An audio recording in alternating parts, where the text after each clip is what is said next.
Councillor Hugh did. So, Chair, can I suggest that we test the voting as well after the last shambles we had, please? Well, it has been tested. I think the members should test it as well, I think. Well, if you so wish, Councillor, yes.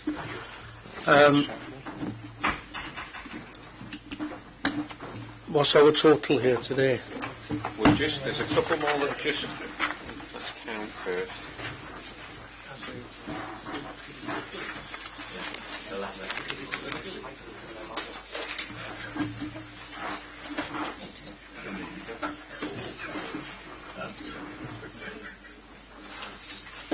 How many, Paul? 1, 2, 4. 1, 2, 3, 4, 5, 6, 7, 8, 9, 10, 11, 12, 13, 14, 15, 16, 17, 18, 19, 20, 21, 22, 23, 24, yeah? Would you like to press your plus or minus button? Sorry. Clear the board and clear the board first. Yeah.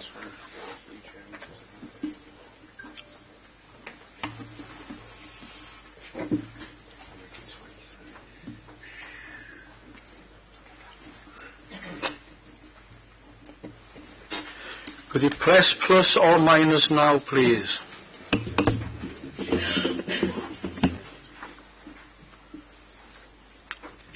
$22. We counted 23. 23.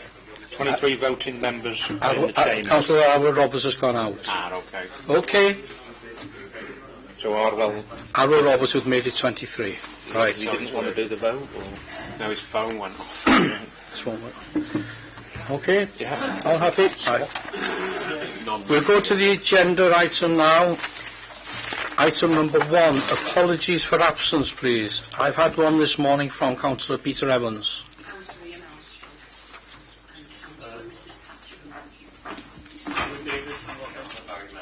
Stewart. Barry Mellor. Any more apologies? Item agenda number 2, declarations of interest. I will ask the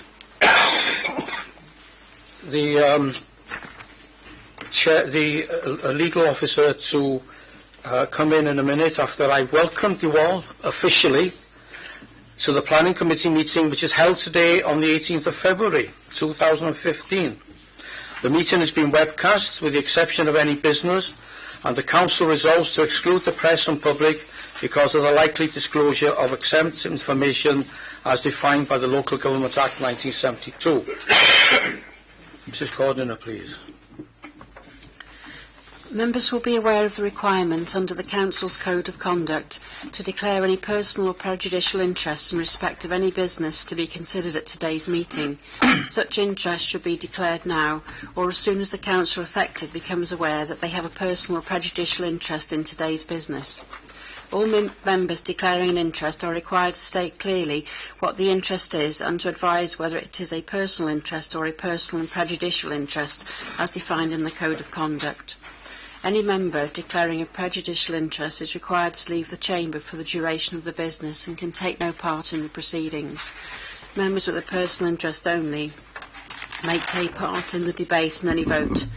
If a personal prejudicial interest is declared today that has not previously been disclosed and recorded, the councillor concerned will be required to complete and sign a declaration of interest form, which is available from the committee support staff here today. Thank you. Thank you. Any? Councillor Mervyn Parry. I'm going to declare an interest on the Pentramer planning, Chair. Councillor Paul Penlington. I'm not sure if it's a personal interest, but it may be. I'm a member of the Town Council for Stassen as well, which the Council chairs as part of the Team Out Development. You just sign a form noting you're a member of the Town Council. Okay. And Councillor Pogmary, yes? Councillor Williams. Personal interest in the Pentramer on the gang, please.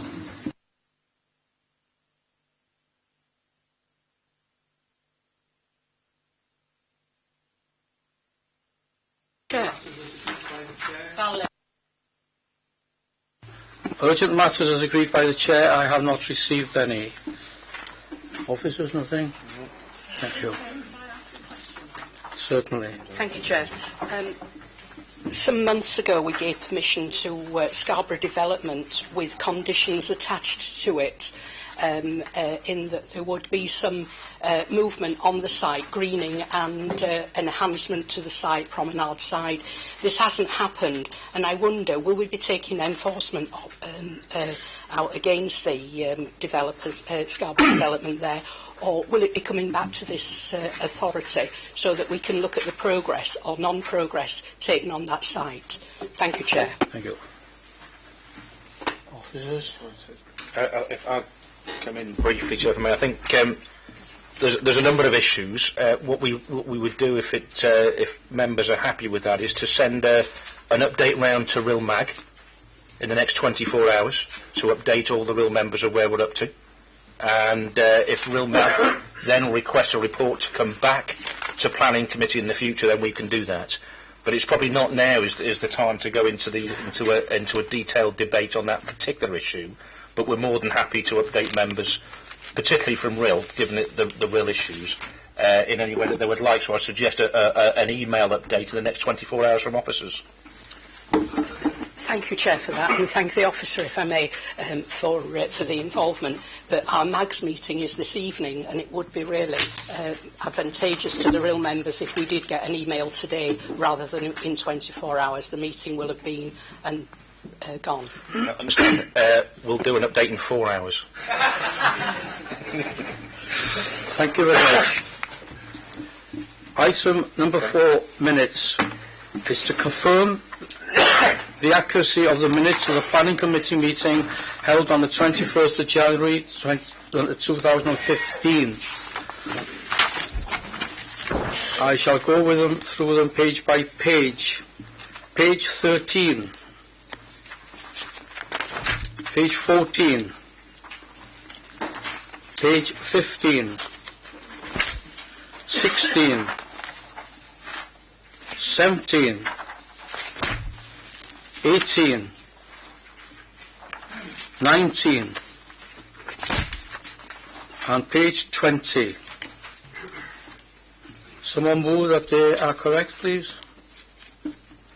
Diolch yn fawr, seconded, diolch yn fawr.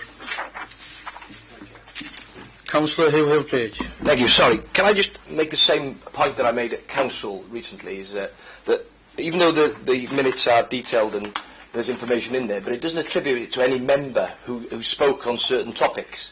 And I think we invest time in coming to these meetings and represent the people that have asked us to be here. Therefore, I think we should have credit for what we've said. It's all well and good that it may be on telly and whatever, but it needs to be minuted, please, the same as the Council. Diolch yn fawr, Cynghorydd. Item agenda number 5, applications for permission for development. Could I ask Mr Mead, please, to give a brief introduction of the relevant items on today's agenda?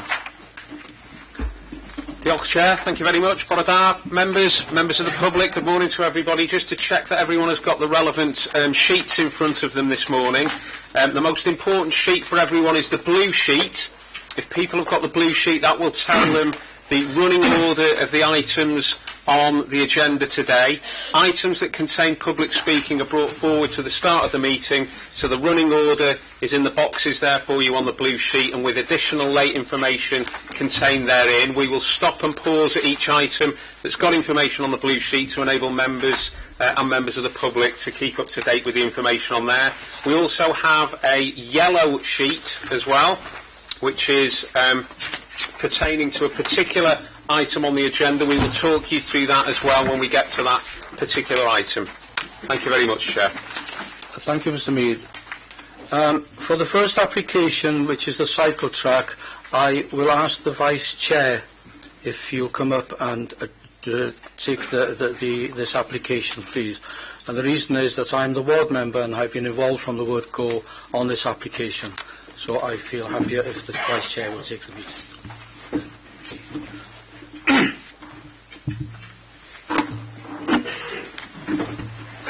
Chair, Raymond, do you want those?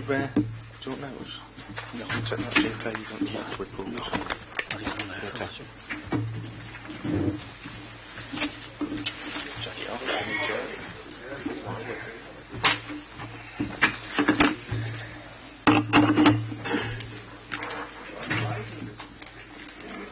Good morning.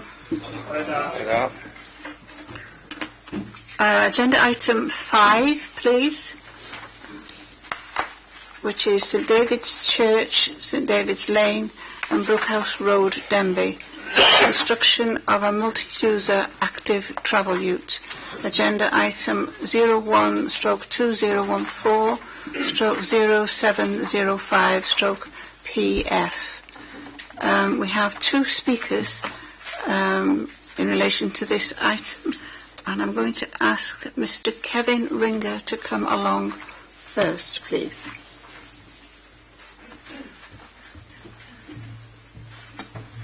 Good morning, Mr. Ringer. You have 3 minutes.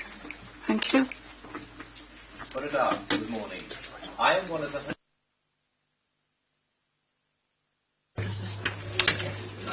As residents, we fear an increase in crime and antisocial behaviour. We cite evidence from the nearest similar route at Prestatyn, where it has been necessary to install CCTV, street lighting and alcohol bans. But would this happen in Denby? It already has. CCTV and youth dispersal orders already exist in Lower Park. As residents, we have regularly been disturbed by antisocial behaviour, which also occurs at Ostrad. Numerous complaints have been made to the council and police. With antisocial behaviour occurring near both ends of the route, there is no doubt it will become a rat run, disturbing residents and vulnerable route users.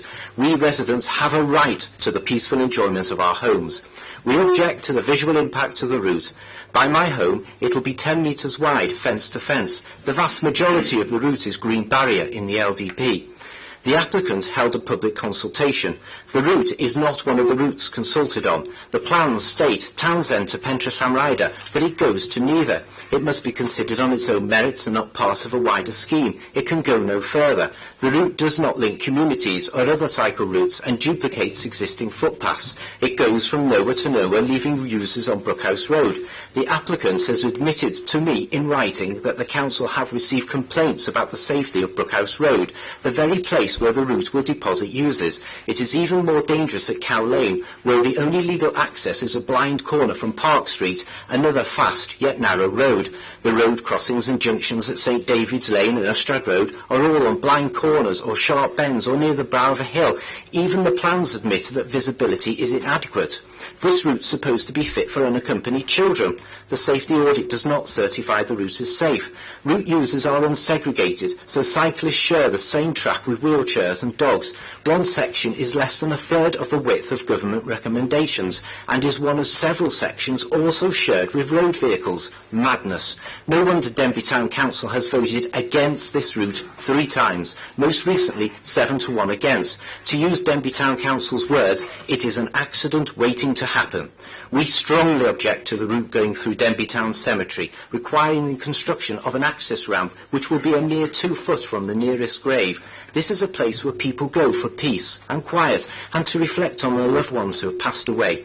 Please give the cemetery visitors some respect and leave it alone. This route is not wanted by Denby residents in general. Letters of objection from Denby residents significantly outnumber those in support. We support cycling, but not this insensitive, dangerous, nowhere-to-nowhere route that is not wanted by Denby residents or Town Council, costs £500,000 of public money. We implore you to reject it. Thank you. Diolch yn fawr.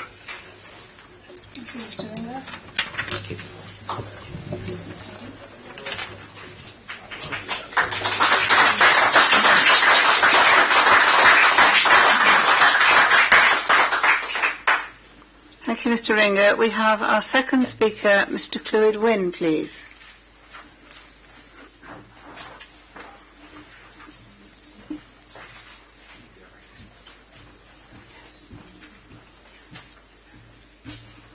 Good morning, Mr. Wynne. We have 3 minutes. Thank you. Okay. Good morning, everybody. When I was young, we were able to cycle in the roads by our houses, and even up to the Denby Moors when I was 9 and 10 years of age. But now there is no road safe enough for children, or adults for that matter, to cycle. Roads are dominated by cars, lorries and buses.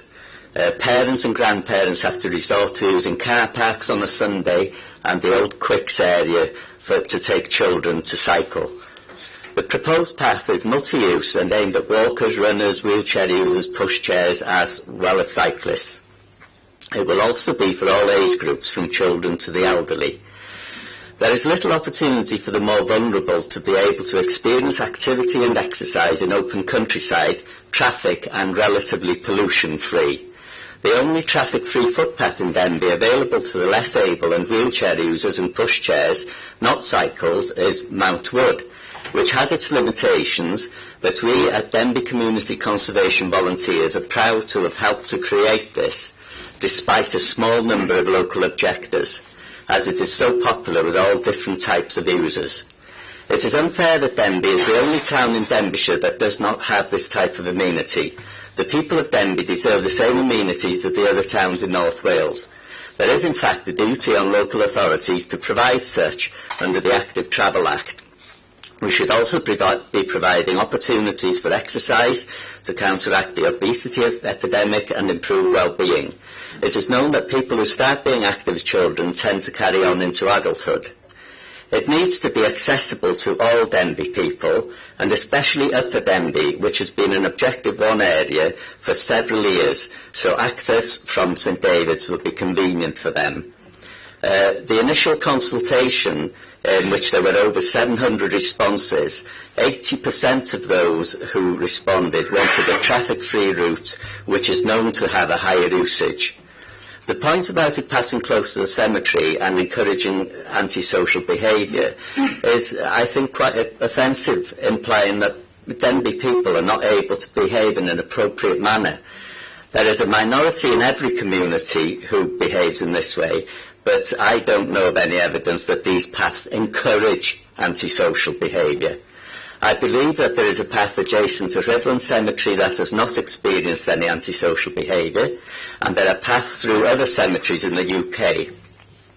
I hope we will eventually have a path from the North Wales coast through to Ruthin and maybe as far as Corwin and Llangollen, but this section is needed first because a path bypassing the town would be of little value to those living at the top of town. A good and caring community is measured by its treatment of the most vulnerable.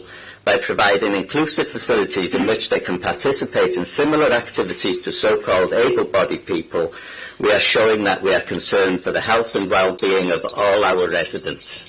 Diolch yn fawr. Thank you very much. Thank you, Mr Wynne.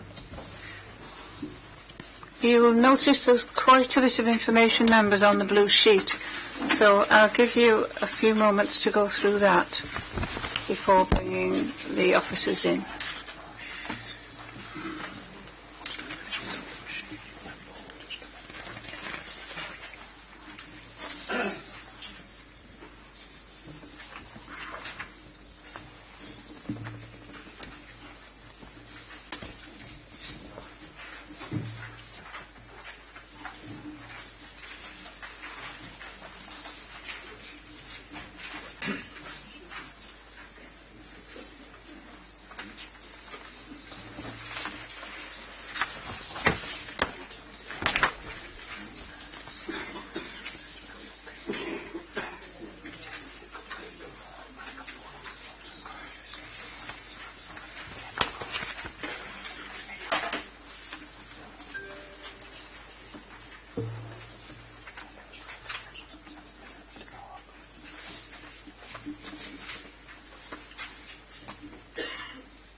Thank you, members. We've got two local members, Councillor Ray Bartley and Councillor Richard Davis. I'm going to ask Councillor Bartley to come in first, please. Oh, I beg your pardon. Can we go to the officers first? Would you mind? Thank you. Sorry. Thank you, Chair. Just very briefly, because we've got another officer here as well I wanted to introduce to you before we went into the debate, and also just to clarify as well that there is an additional Denby member relative to this particular scheme, which is Councillor Gwyneth Kensler there. Apologies that her name was not put on the blue sheet in relation to that particular item, We have already grovelled and apologised, Councillor. I don't know whether it's been accepted yet. Just a couple of matters. Obviously, we pointed out to you before that the yellow sheet, and it does pertain to this particular item that you've got, it does give a bit more information in relation to the proposed route, this active travel route, and goes into a bit more detail on the plan. It's probably opportune for me to now mention my colleague to the right here, who's Mike Jones from our Highways section. He's here today to answer any technical questions that members may have around the issues pertaining to this route, specifically obviously in relation to highway safety matters. I think it's just also important to point out and just to clarify for members before we go into the debate as well, that the local planning authority obviously are duty bound to deal with planning applications that are submitted. We're duty bound to consult on the information that's supplied with those planning applications, and we have consulted on the proposed route as submitted as part of this planning application. There was pre-application consultation with the community on this. And obviously departments of the council and developers do have the right to go and consult with the community before they put an application in. But I just wanted to clarify that when the application came in, it is this route that we have consulted on through the planning process. And it's the material planning considerations that you will be determining as part of your debate today. Thank you, Chair. Does Mike want to come in now? You're going to hang on for your question. You're going to hang on for your question. Councillor Bartley, please. Thank you, Madam Chair. First of all, regarding what Paul has just said now, that the route which was put out for consultation in March 2013 is little resemblance to what was voted for by the public. The route was changed following objection by the Denby High School to the present Denby High School to the present application. But the residents of the area, St David's Lane, Park Street and neighbouring areas were not consulted on the new proposed routes by the Highways Department. There are material planning issues and non-material planning issues in this application, which I feel that they go hand in glove at times, and it's very difficult to separate them. However, I fully support, incidentally, a cycle path and everything that goes with improving one's health, and so does a majority of people in the gallery here today. But what we are against is the proposed new route. The name of the function has changed many times. Firstly, it was the Vale of Clwyd cycle path from Rhyl to Ruthin. But now it has been called the multi-user active travel route, which is approximately 3/4 of a mile long. But I call it the road from nowhere to nowhere. The ownership of the land on this route is a big issue. Let us start at the approach roads to the start of the proposed route. That is all roads with highway concerns from Park Street, Peak Lane, Cow Lane, St David's Lane. All the areas are narrow with cars parked on them all. Safety issues and highway issues is a big concern here. The entrance from St David's Lane to St David's House is partly owned by Mr and Mrs Roberts, who live at St David's House, and they have not given permission for it to be used. The other half of the entrance is common land. On Mrs Roberts' side of the house, there are 4 trees, and these trees have TPOs on them, tree preservation orders. But I haven't seen anywhere that if this route does go ahead, then those trees will have to be, the road will go past these trees, and there's no guarantee that the roots of these trees will not be damaged. We go along the path end towards Goblin Farm, an Ustrad Road. This major road here is used by lorries, tractors, heavy goods vehicles, bends, hump bridge, and everything. And this, again, is a major safety hazard. Then we go along the periphery of the cemetery. As Mr Ringer has mentioned, is it right that this form of activity should go along the perimeter of the cemetery? The fencing is a corridor of steel. It's narrow, and the whole fencing is another issue. Then you go to Wins Park. past the back of Middleton Park and Crydyr Castell, and you come out to a dead end. If the cyclists want to go back onto the A525, they've got to go through the Brookhouse, little hamlets of Brookhouse, which is very narrow, very bendy, very dangerous, and that again is another issue. But the land, at this moment in time, again, there's probably not a material issue, but the land further on than the Waynes Park is privately owned by 3 people, and they are adamant that they will not sell. I feel that this whole proposal should go back to the drawing board and rethink, and it should go along the A525 along the Denby bypass. Many people walk along the Denby bypass now, and they're always asking for a path to go along the bypass. Madam Chair, if I can come back at the end, I will be proposing a refusal on this application with reasons. Thank you, Councillor.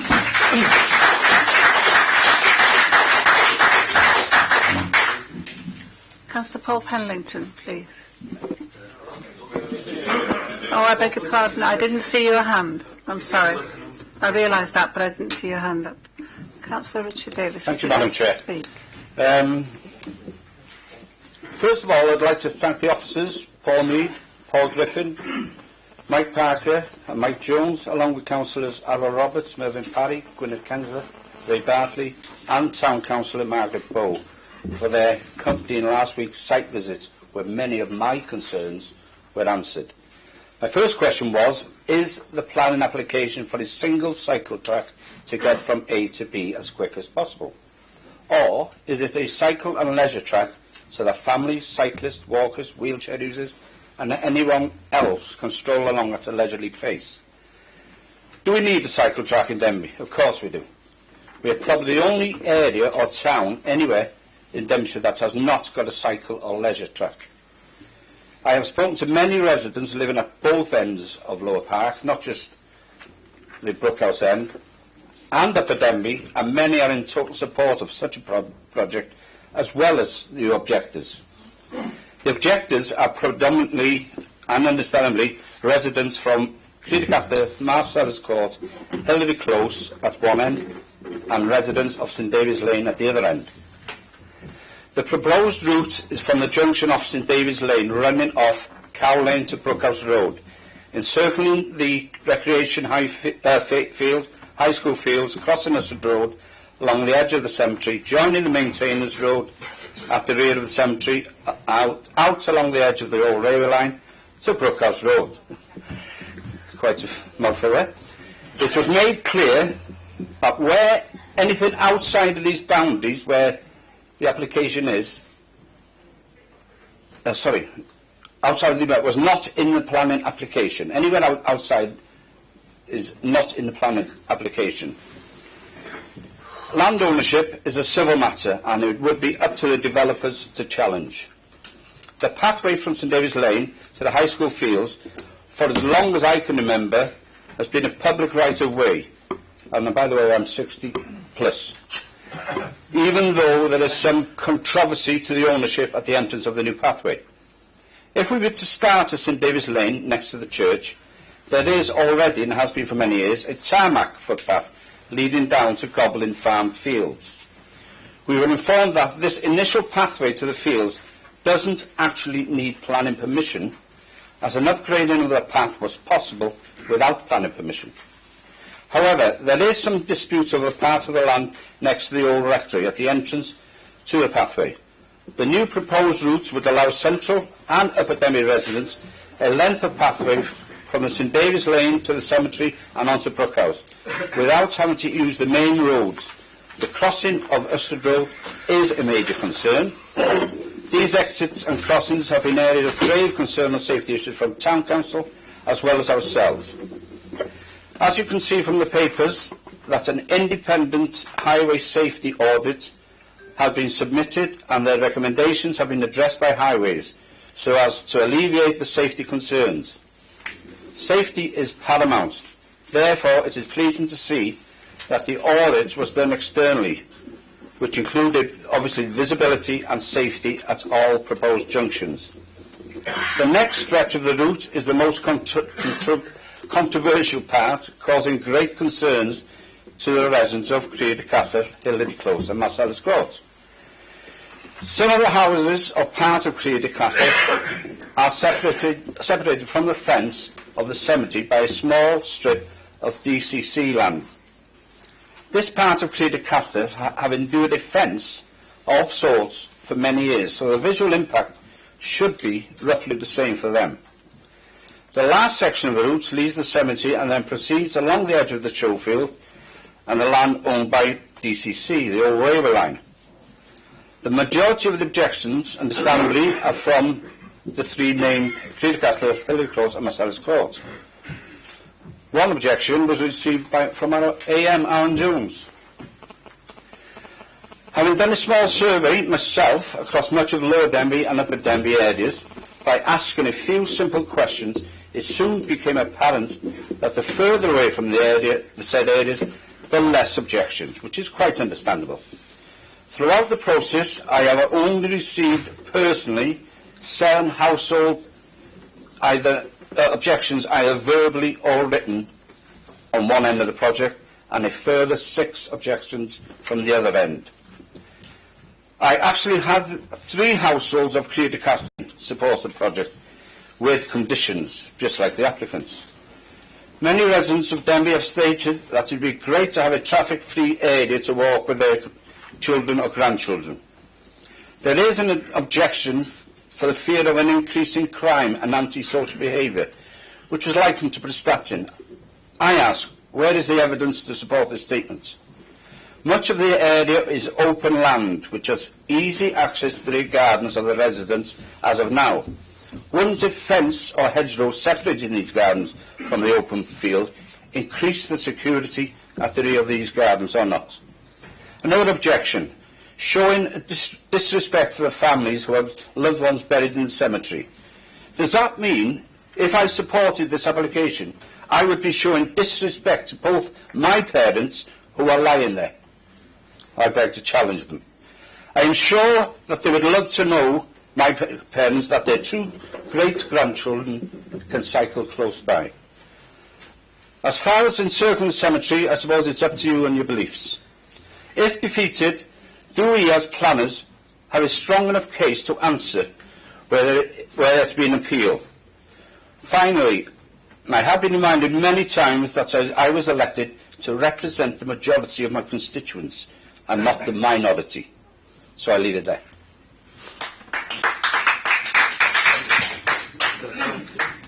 Thank you, Councillor. Councillor Kensler, do you wish to say anything on this meeting? Thank you.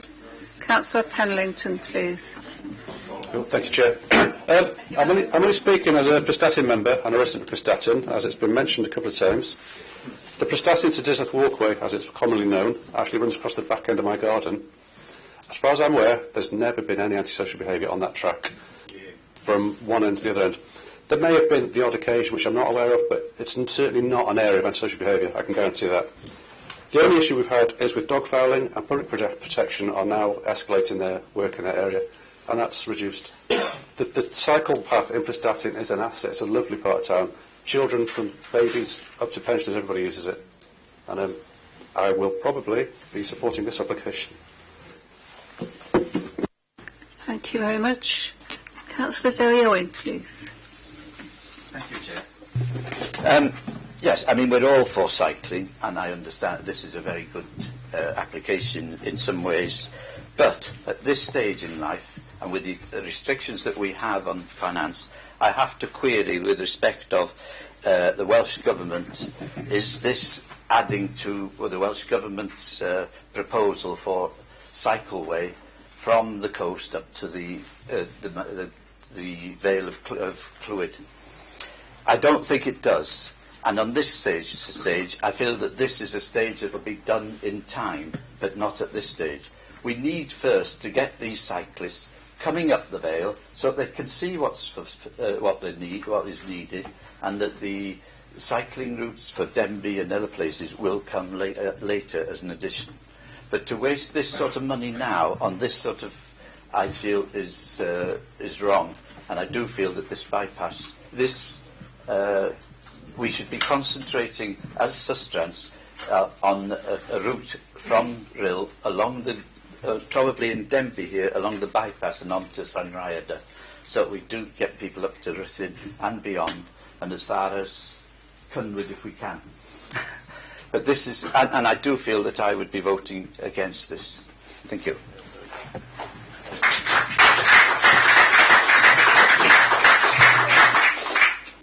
Councillor Julian Thompson-Hill, please. Thank you very much, Chair.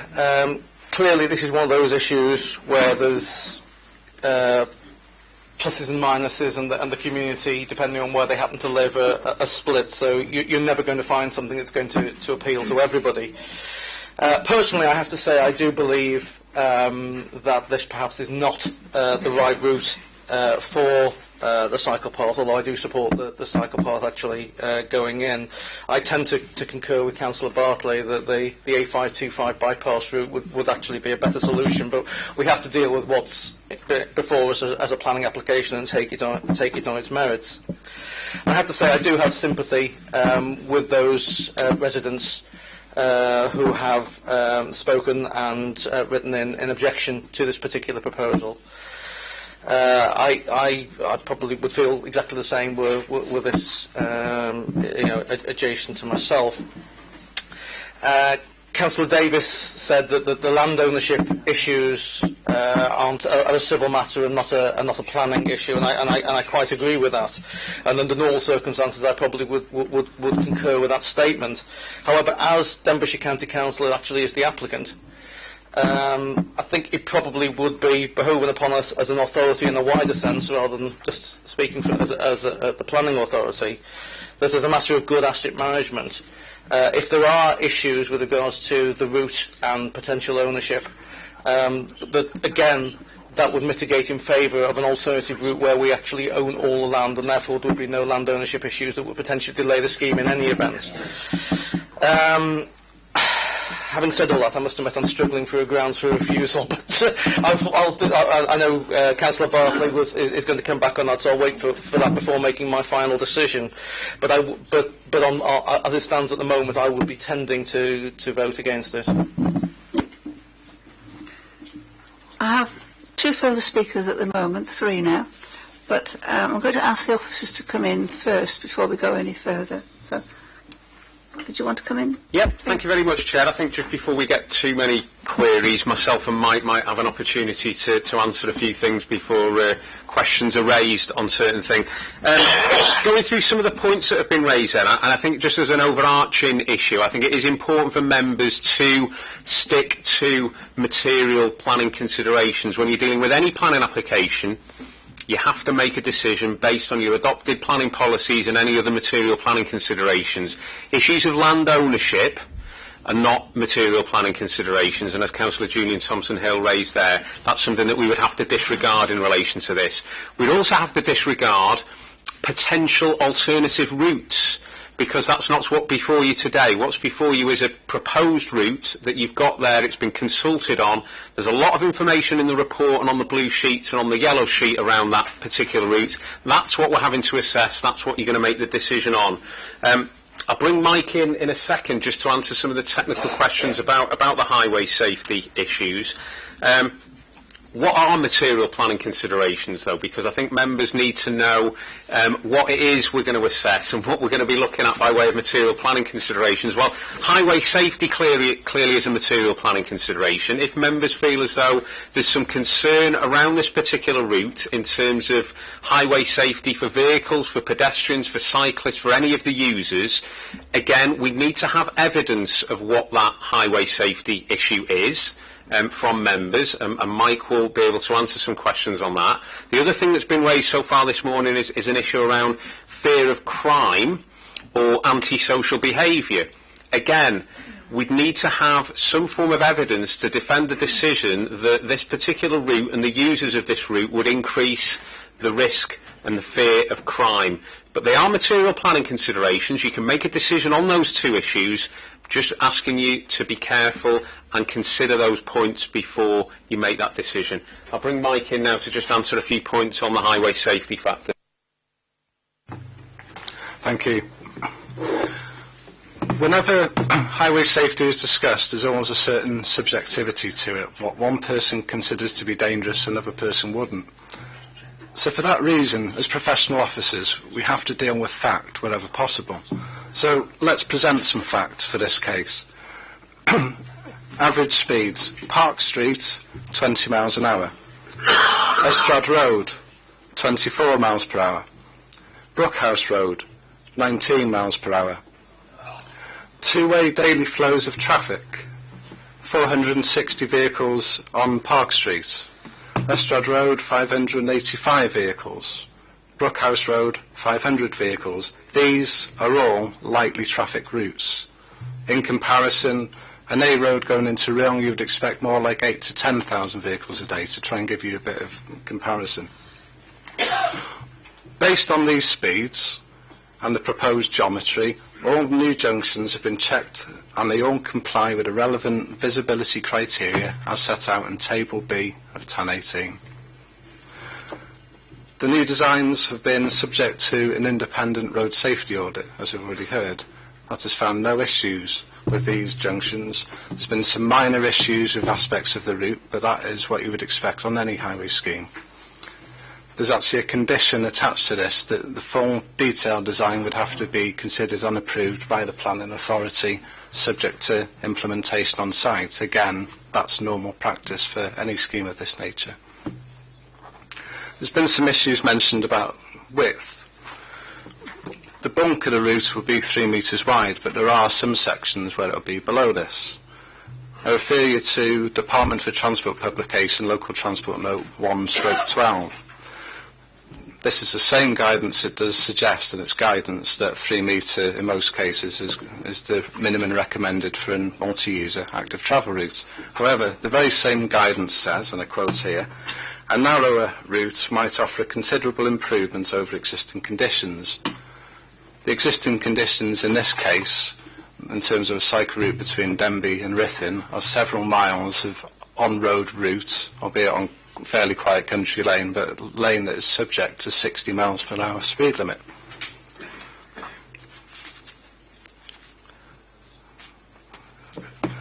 In terms of the start and finish of the route, at the moment people say, well, where's it going to go to and from? The thing we need to consider is every route has to start somewhere, and that even the route as presented still provides an excellent recreational facility for local people of Denby, for both recreation and for shorter commuter journeys. Thank you. Thank you very much. Right, we've got Councillor Bill Cowie next, please. Yeah, thank you, Madam Chair. As a non-resident of Denby, I took time out last Saturday morning, spent an hour and a half going round the proposed route, so I'm not speaking just from what I've seen on paper. But my question is, what form did the consultation take place as far as road safety is concerned? Did the planning department consult with the police, for instance? And if so, I haven't seen any report in this report from the police, and I'd just like an answer to that. Thank you, Chair.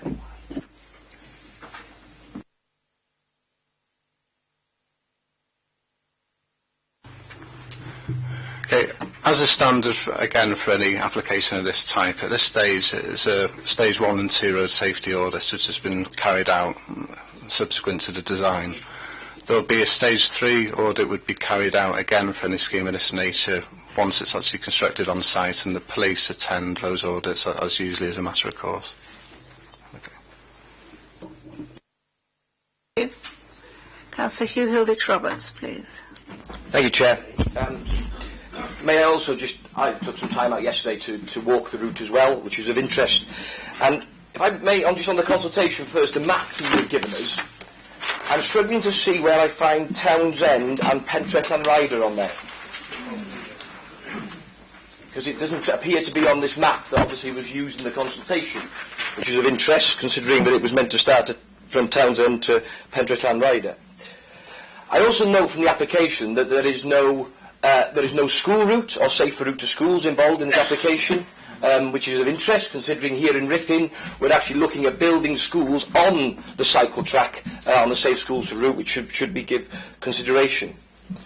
But yesterday, the road safety issue quite clearly hit me as I stood outside the farm at Ystrad, looking at the corner towards the old Brondyffryn School and left back towards Denby High School, where a car came at a rate of knots, one way which I didn't see until late, and also a wagon came, because what I can see is boy races heaven, the brow of the hill, it is ideal to jump and take it as they do in these days. And that's not the road there, that's Brookhouse, isn't it?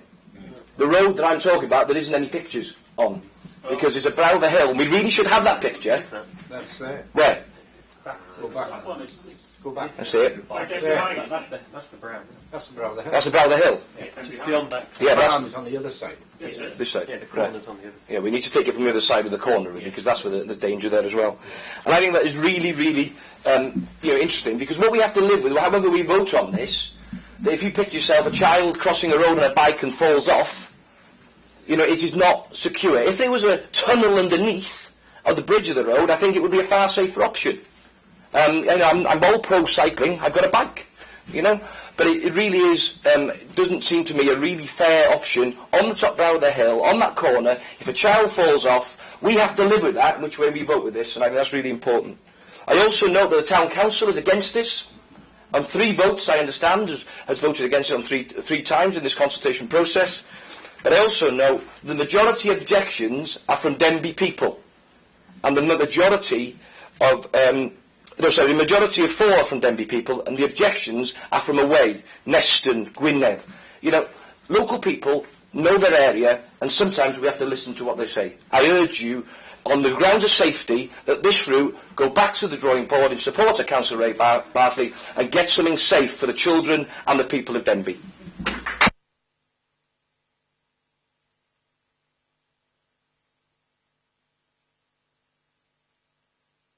Would you like to come in, Hugh? Thank you very much. I'll speak in Welsh. I'm not on planning, but I have been. The reason I'm here is because I'm on a ledger for Denbighshire. I need to make sure that I speak on the plan itself, because that's important. There are 1 or 2 of our councillors have strayed away from the matter, but we need to take it as it comes. The main question, most of the objections have been answered by. Sorry, I don't have the page numbers, but it's 1.1.6. Road safety has been done. As Paul Pennington has mentioned, if you have land right at the end of 4.2.4, right on the last line there, it's noted that the area is already in use by the member of public. It says if more people use the space, that there will be less things happening in terms of antisocial behaviour. But the question I want to ask, in fact, on one is 1.1.8. It says that there are CTG, Community Travel Group, and it's been consulted. It says all Denby councillors. Does that mean that Denbighshire Town councils, councillors? Was there a response back from them to come back what they'd said? Because they've been going since 2012, so I'm sure they'd have some response. It says Denby councillors on this group. What was their response and what was their input into it?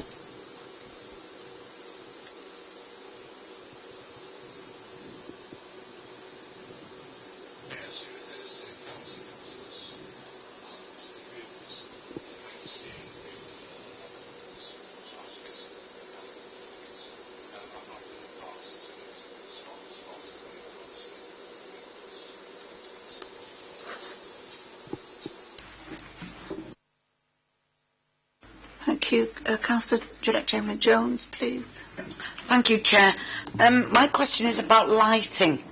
I would imagine in certain parts there is going to be lighting along the route.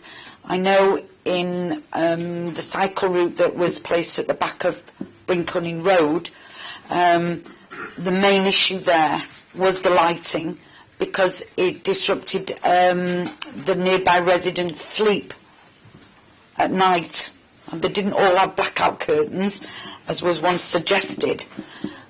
Could I ask what sort of lighting is going in there? I can't see it clearly enough on the actual plans.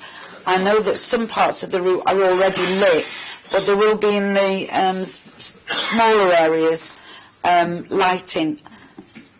I really think that that should be a big consideration of this, because it wasn't something that was anticipated when they did the Gypsy Lane one on Brincunning Road. Thank you. Thank you. Councillor Arwell Roberts, please. Thank you very much, Madam Chairman.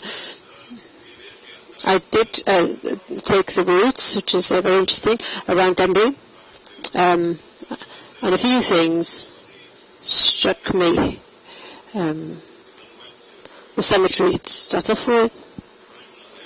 It's a consecrated place, and you want to take a cycle path through it. I know it, on the boundaries, but one thing that concerns me, if there's a funeral there, would you take care that nobody would take that travel that path when a funeral is taking place? They don't want people travelling through the cemetery whilst a funeral is taking place. These paths do exist already, and young families, like taking going for a walk along these paths to see nature and to take dogs on walks. I wonder whether you have looked into whether these are going to be affected when bikes come down these paths at speed, and accidents might occur, not just on the roads but on the paths themselves. There are great dangers, I think, on Ystad Road. Yes, you can throw information at us about speeds of traffic and so on,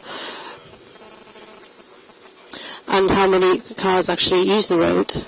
But the roads have been there for many years, and they're dangerous roads. I've travelled by car along them many times and had to go to the side of the road, and so there are dangers there, and on Brookhouse Road, unfortunately, too. And I'm in quite a difficult situation here. I'm for cycling, certainly, but I suspect that I will go with Councillor Raymond Bradley on this matter. Thank you.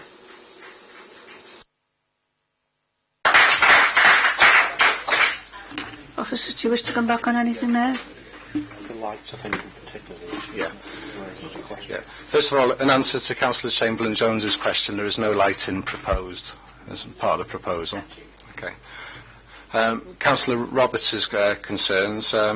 Firstly, there are no special arrangements that would be in place should a funeral service be taking place, but it would be expected for anything like that that users of the route would exercise appropriate discretion. We have to.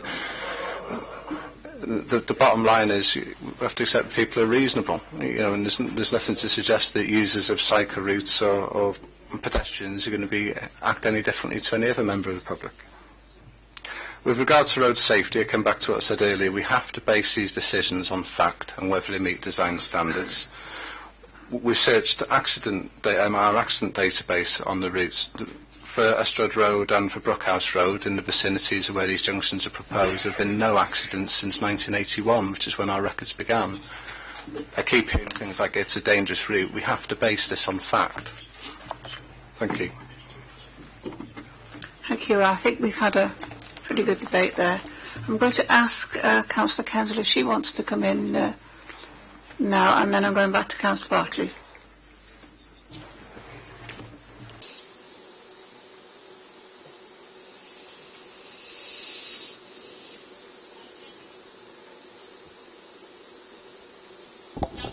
Thank you very much.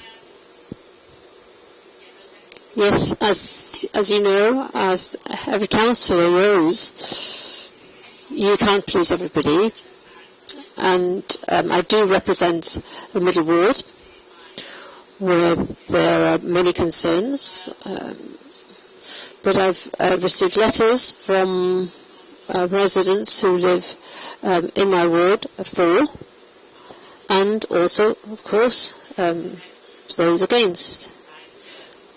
And so I won't please everybody, but I'll try and do the right thing. We've been trying for many years, nearly 20 years now, in Denby to have a cycle path. And this has come from the government, and as Speaker 4 has said, this is part of the keeping healthy policy. I'm concerned rather about the emphasis on crime and disorder and antisocial behaviour. What makes cyclists have such a bad name as that? And we need to remember that people can go to the cemetery. Now, we know there's nothing stopping them playing football there, or young people, for example. But the cyclists that I know are all responsible people, especially if they're parents who want to take their children out. I was past a terraced house day before yesterday, Post Office Lane, and there were children out there with bikes outside their houses. It's half term. Where can they go at the moment? Where is there for them to go? The other thing, on the site, when I went round with Mike Parker from Highways Department, I listened very carefully to what he was saying. And if we were to refuse this on because of concerns to do with safety, that doesn't hold water. They're the professionals, and as the report states on 4.2.7, an independent road safety audit has been commissioned. Well, if we don't like what they say, fair enough, but that's what the professionals and the independent people are telling us, that there aren't any, there is no cause for concern about safety on this. Not nice for some people to hear, but it's perhaps has some kind of an effect. But we need to start somewhere in Denby. It's high time that families have somewhere to take their children out on their bikes.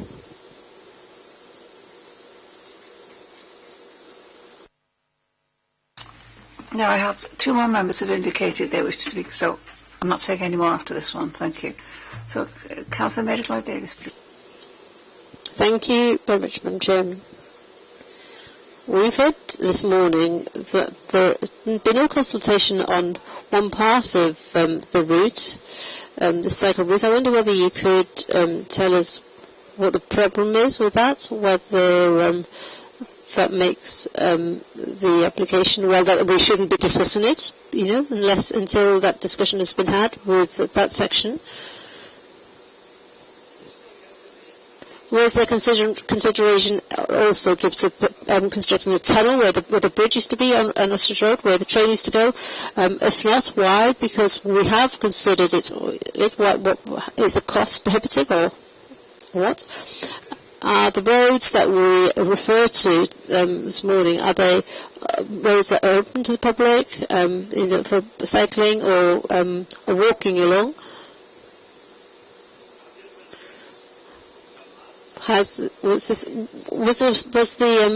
was the cemetery here when the road travelled from Denby to Ruthin, or is it a more recent cemetery since that time?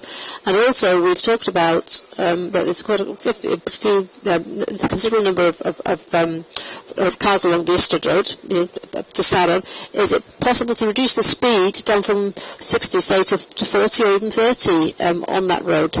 Would that be possible to slow down the traffic on that route? Thank you. Councillor Rhys Hughes, please. Diolch yn fawr. Sorry, this has been a long time coming, hasn't it? We've been at it for an hour. To be honest, I find it. I live in Llangollen, and it's quite sad, really, to come to applications like this, really, where you've got a town that's quite obviously split, and when you live the other side of the county, it's not very. You've got to stand back and look at it. And we've been sent loads of things by email. Numbers of us have been phoned up, and from both sides, which is fair enough. So I've got a couple of questions, because I think most of the debate's been had. This independent safety report, have we seen it? That's one question.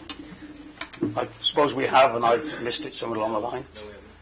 The other one is, I visited that picture there. The only times I've ever been there, well, taking the boys to wear the games, and I tell you what, when we're all parked up that bridge, over that bridge, and over the other side to that Goblin Farm, you wouldn't want to. I've always thought this was an accident waiting to happen. I know that doesn't happen very often, but they do have events in the school, and the cars are parked up that road. Now, I might have my geography wrong here. I probably got it wrong. Top end of that road, where does it come out? Can anybody from Denby tell me? Down to... No, the very top of it. Where does it come out? Goblin. Right at the very top? Yeah, top of them. Goblin Farm are there with it. Right. Okay. So I know where I am. The other thing is, if this committee happens to go against this today, I would like to know, before the vote, this is an awkward question, I suppose, will the officers be going to appeal? So I think we need to know that. Thank you.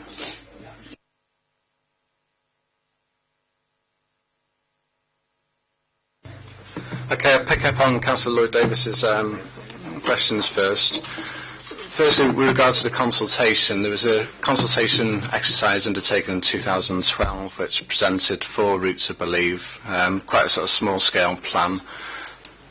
The 80% of the respondents to that, which was something like 700 respondents to the 7,000 that went out, basically chose in favour of traffic-free routes. Now, the traffic-free route, as was presented in that consultation, differs over a length of approximately 200-300 metres in terms of the fact that instead of going through the high school fields, as was in that consultation, it instead takes the route down the access road to the old rectory, St David's House, and along the back of the Middle Park fields.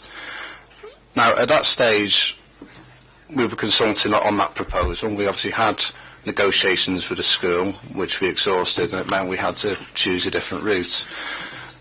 What we need to look at is the principle, because what people were choosing, in our opinion, was a traffic-free route, as opposed to a route on existing roads or a route alongside the A525. Because I've had many people say to me, if they're looking to take their children out, novice cyclists or people who haven't cycled for years, do they want to be cycling alongside a 60-mile-an-hour road or bypass, or cycling along traffic-free routes, which are quieter and much more attractive? With regard to did we consider a tunnel one is a lot more expensive.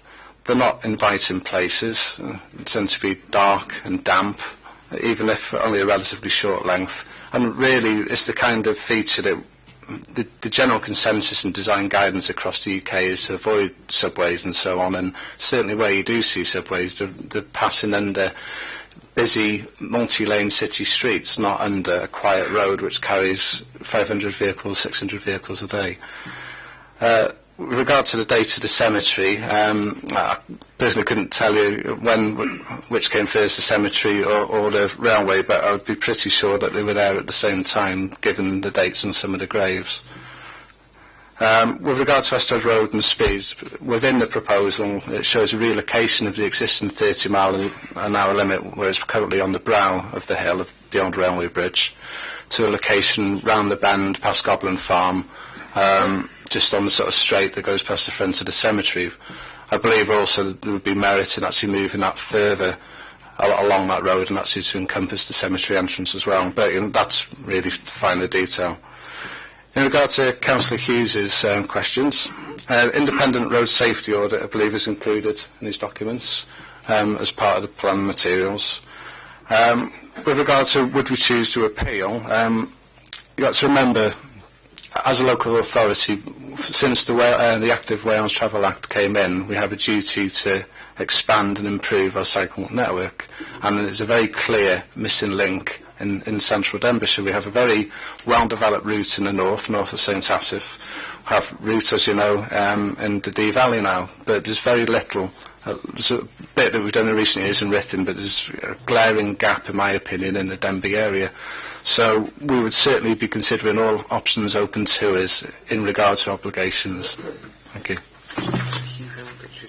Thank you very much. No further. I think we've had an hour at this. We've had just one last point. Oh, I beg your pardon.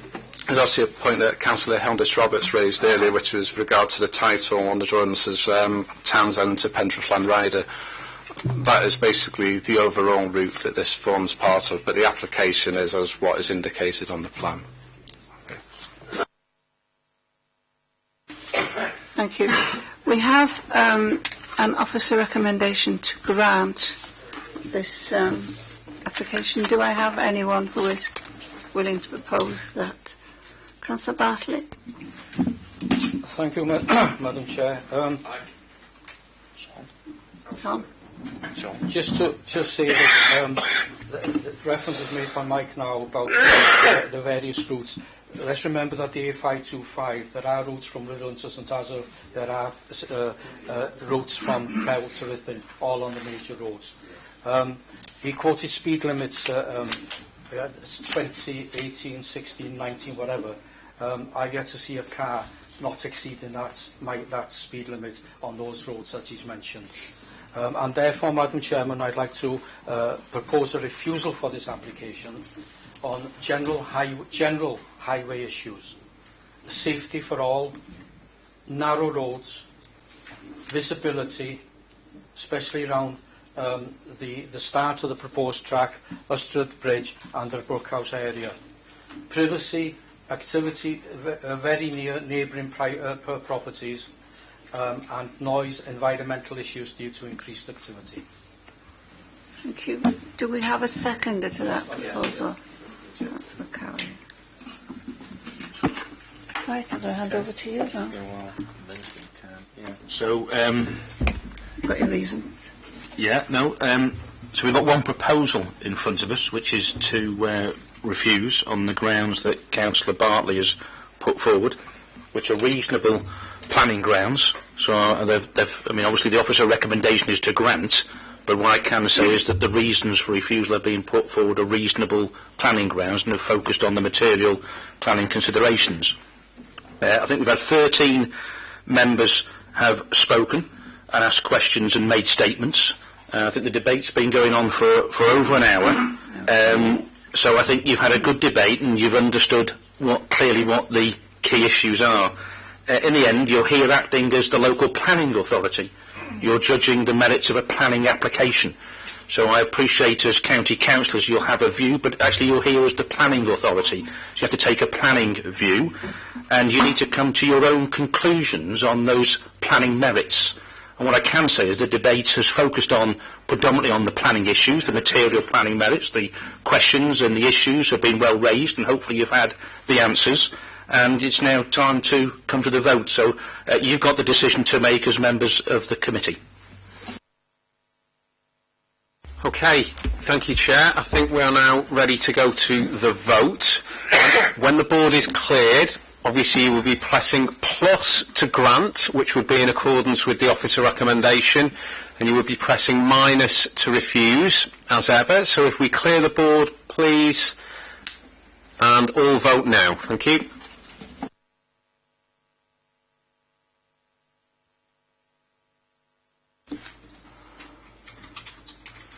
Thank you, members. We have 9 in favour of that application and 14 against, with a total of 23 votes being cast. Therefore, the application is refused.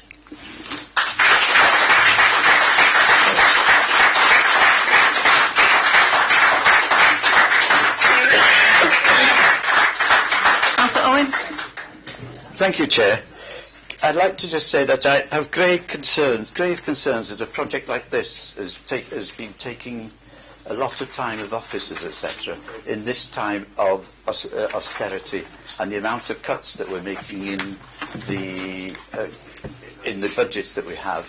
And I just wonder how this has had the priority that it has, and whether this could be convened to our higher officers to look into this in the future. Thank you. All I can say on that is obviously that's not a planning issue. If you want to raise that elsewhere through scrutiny or whatever, then there's obviously other routes to do so. I see no reason that we from planning here could put this forward, though.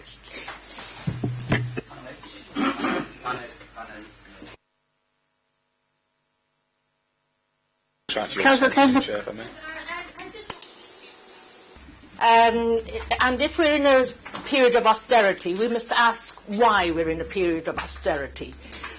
Safe routes and health are still issues of importance, whether it's time of austerity or not. I'd leave it there. I think the general consensus is that everybody wants a PANID. So, could we please come back at 5 to 11? Okay, well done.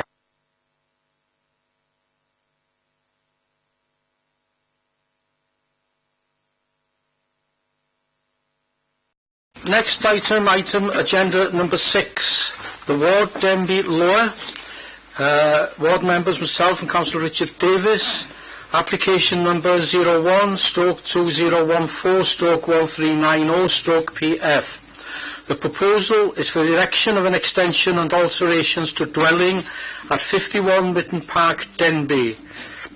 And the applicant is Mr John Cameron, and the officer's recommendation is to grant.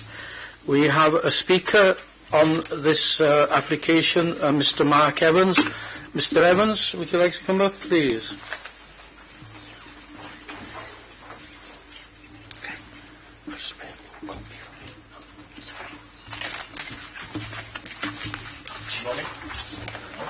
You have 3 minutes, Mr Evans, to address the meeting. I'm representing the objections to the proposed extension at 51 Mitten Park, but my main concern is that of my mother, Mrs Evans, of 11 Dalawen. She has suffered with depression for some years, and the proposed extension has caused her added stress since the first application at the end of 2014. She uses the garden extensively in the summer, sitting out and having grandchildren and great-grandchildren making use of her garden. The proposed extension will shadow her garden, making it dull and uninviting. Everyone has a right to light. In short, it will have a detrimental effect on her mental health. The full-length windows to the side will have full view of the neighbour's kitchen and porch, giving them no privacy. And the windows will also overlook gardens of the other objecting neighbours. I urge you to consider the future happiness of an 86-year-old lady and refuse this application. Thank you. Thank you, Mr Evans. Members, you have some information on your blue sheet, which includes a report following the site visit.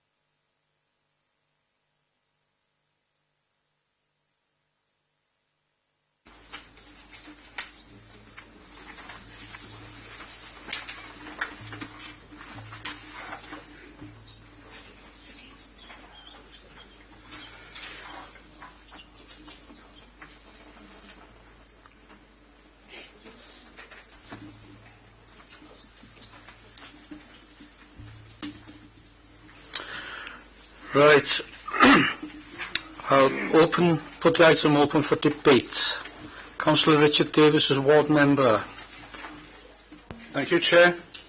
On the same date as the last site meeting, we went, Councillor Arwell Roberts, myself, Councillor Bartley, and there was another one, with Ian and Denise, was there? We went to the 51 Mitten Park. As you can see from the blue papers, the first application was refused on grounds that it was too close to the boundaries and overlooking into the neighbouring garden. Now, if you look at that picture there now, the new proposal is those two windows are coming out. Yes, the building is coming out towards you, but there will be two slatted windows, frosted, so they won't actually be able to look over into the garden. Still, we're talking about an 86-year-old woman. I've got a mother-in-law 86, and she's very confused as well. So what's going on around the house? But I appreciate we don't have to take that into consideration. But as far as I can see, the boundary, the fence boundary, not the hedge, the fence boundary to the proposed extension, there is a slight dispute. So the measurements could be slightly different. So I leave it to you to assess the case. I'll take questions three at a time. Councillor Arwell Roberts, Councillor Arwell Roberts, as member who went down to Mitten Park, if you want to come in, please. Thank you very much. We did have 15 minutes there looking at the situation, didn't we? And the applicant has put one wall at an angle that he's tried everything to try and please. That one side of the wall was at an angle that it was rather than going like that. So if you saw the piece of wood earlier on, that's the footprint of the applicant. This applicant has tried to do everything to not to disturb the people who live opposite. I know he has the right to ask for an extension to his property, and I can't see how we can object to this in my view, Mr. Chairman. Thank you, Councillor. Goes. Anybody moving anything? I'll move officer's recommendation. It's been proposed by Councillor Rhys-Hughes that the officer's recommendation be approved, and seconded by Councillor Bill Tasker. Officers, any comments, or do you want to go straight to the vote? Well, not really, Chair. I mean, the members have seen this for themselves. I mean, there are never clear-cut issues with overlooking, etc., and I think everybody was tried to take into account the genuine concerns of the neighbour. But you have to try and deal with these on a consistent basis and with regard to your policies and guidance. And whilst, fully respecting impacts on people, I think it's a very difficult one, perhaps, to base a decision on the emotional side of things, which comes out like this. So whilst respecting that side of it, I mean, the officer view, Chair, it would be that the proposals here generally do fit your policies and your guidance, and hence that's the reason the recommendation is for grant. Thank you. It's been proposed by Councillor Rhys-Hughes, seconded by Councillor Bill Tasker. Mr. Mead, please. Thank you, Chair. If we go to the vote then now, please. It will be plus to grant in accordance with the officer recommendation and minus to refuse. If we clear the board, please. And all vote now. Thank you.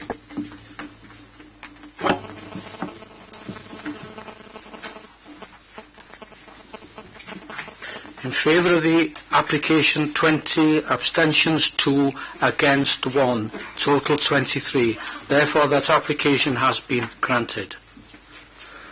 Move on to agenda item number 7. Llandurnog, Councillor Mervyn Parry, the ward member, application number 18, 2014. Sorry, my apologies. Must be confusion of the big debate last time. Item number 9, my apologies. Ward Llanarmon yn Ial, stroke Llandegla, Councillor Martin Holland, application number 21, stroke 2014, stroke 0032, stroke BC. And the proposal is for the erection of a wooden tool store and shelter for managing the woodland, a retrospective application, the Big Covert at Clwyd Forest, Maes Ham, Mould. And the applicant is Mr Jonathan Edwards, and the officer's recommendation is to grant. We have a speaker against this application, Mr Alan Morgans, please.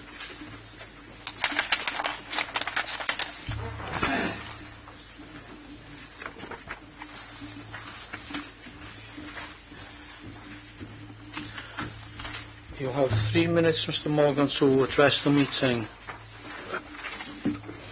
Thank you, Mr Chairman. Good morning, ladies and gentlemen. My name's Alan Morgans. I'm a resident of Micehaven, adjacent to the big covert where the development is already taking place. I offer 3 objections to the development as follows. The first is the development in an area of outstanding natural beauty, and Planning Policy Wales covering the improvement National Heritage Chapter 5 states the following. Section 529, Trees and Woodland. Local planning authorities should seek to protect areas of woodland where they have a natural heritage, value or contribution to the character or amenity of a particular locality. Section 535, Measures to Conserve Landscape. Designing areas of outstanding natural beauty is for the conservation and enhancement of their natural beauty. Development planning policies and development management decisions should favour the conservation of natural beauty. This owner of the development has already removed trees to open up the view and erected a permanent structure which is clearly visible from the opposite side of the valley. He has also erected a tent. What you see from the roadway looks completely out of place. Everything about the land suggests it's been used for recreational purposes rather than conservation and enhancement of the natural beauty or managing the woodland. The second objection is under Denbighire's own local development plan. The area in question is subject to the following policy, which states VOE1, key area of areas of importance. Area will be protected from development that would adversely affect them. Any development should maintain and enhance the area for its character, local distinctiveness and value to the community.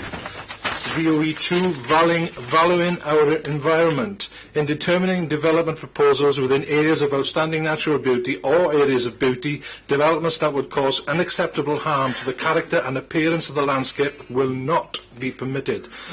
I presume you have visited the site or have seen photographs of the site, and it is clear the existing developments in Big Covert totally ignore planning policy guidance and the covenants that were enforced at the time the land was bought. They fall far short of all the requirements for development in woodlands and areas of outstanding natural beauty, and do actually adversely affect the character, appearance and distinctiveness of the Big Covert. Also in their application, the owners claim the developments will make a positive contribution to the local community. Well, the developments have been there for over 12 months, and it's long enough for the village to see the so-called benefits. I would question what these benefits are. We have not seen any economic benefits, and in fact their presence has actually resulted in arguments between owners and some residents trying to use well-established footpaths through the woods. And third, on the principle of precedent, should planning consent be given and the development remain, you will set the precedent and effectively give the green light for further developments in Big Covert and other woodlands in Denbighshire. The proliferation has already begun in that other similar developments have already taken place in the woodland. Thank you, Mr Morgan. Thank you.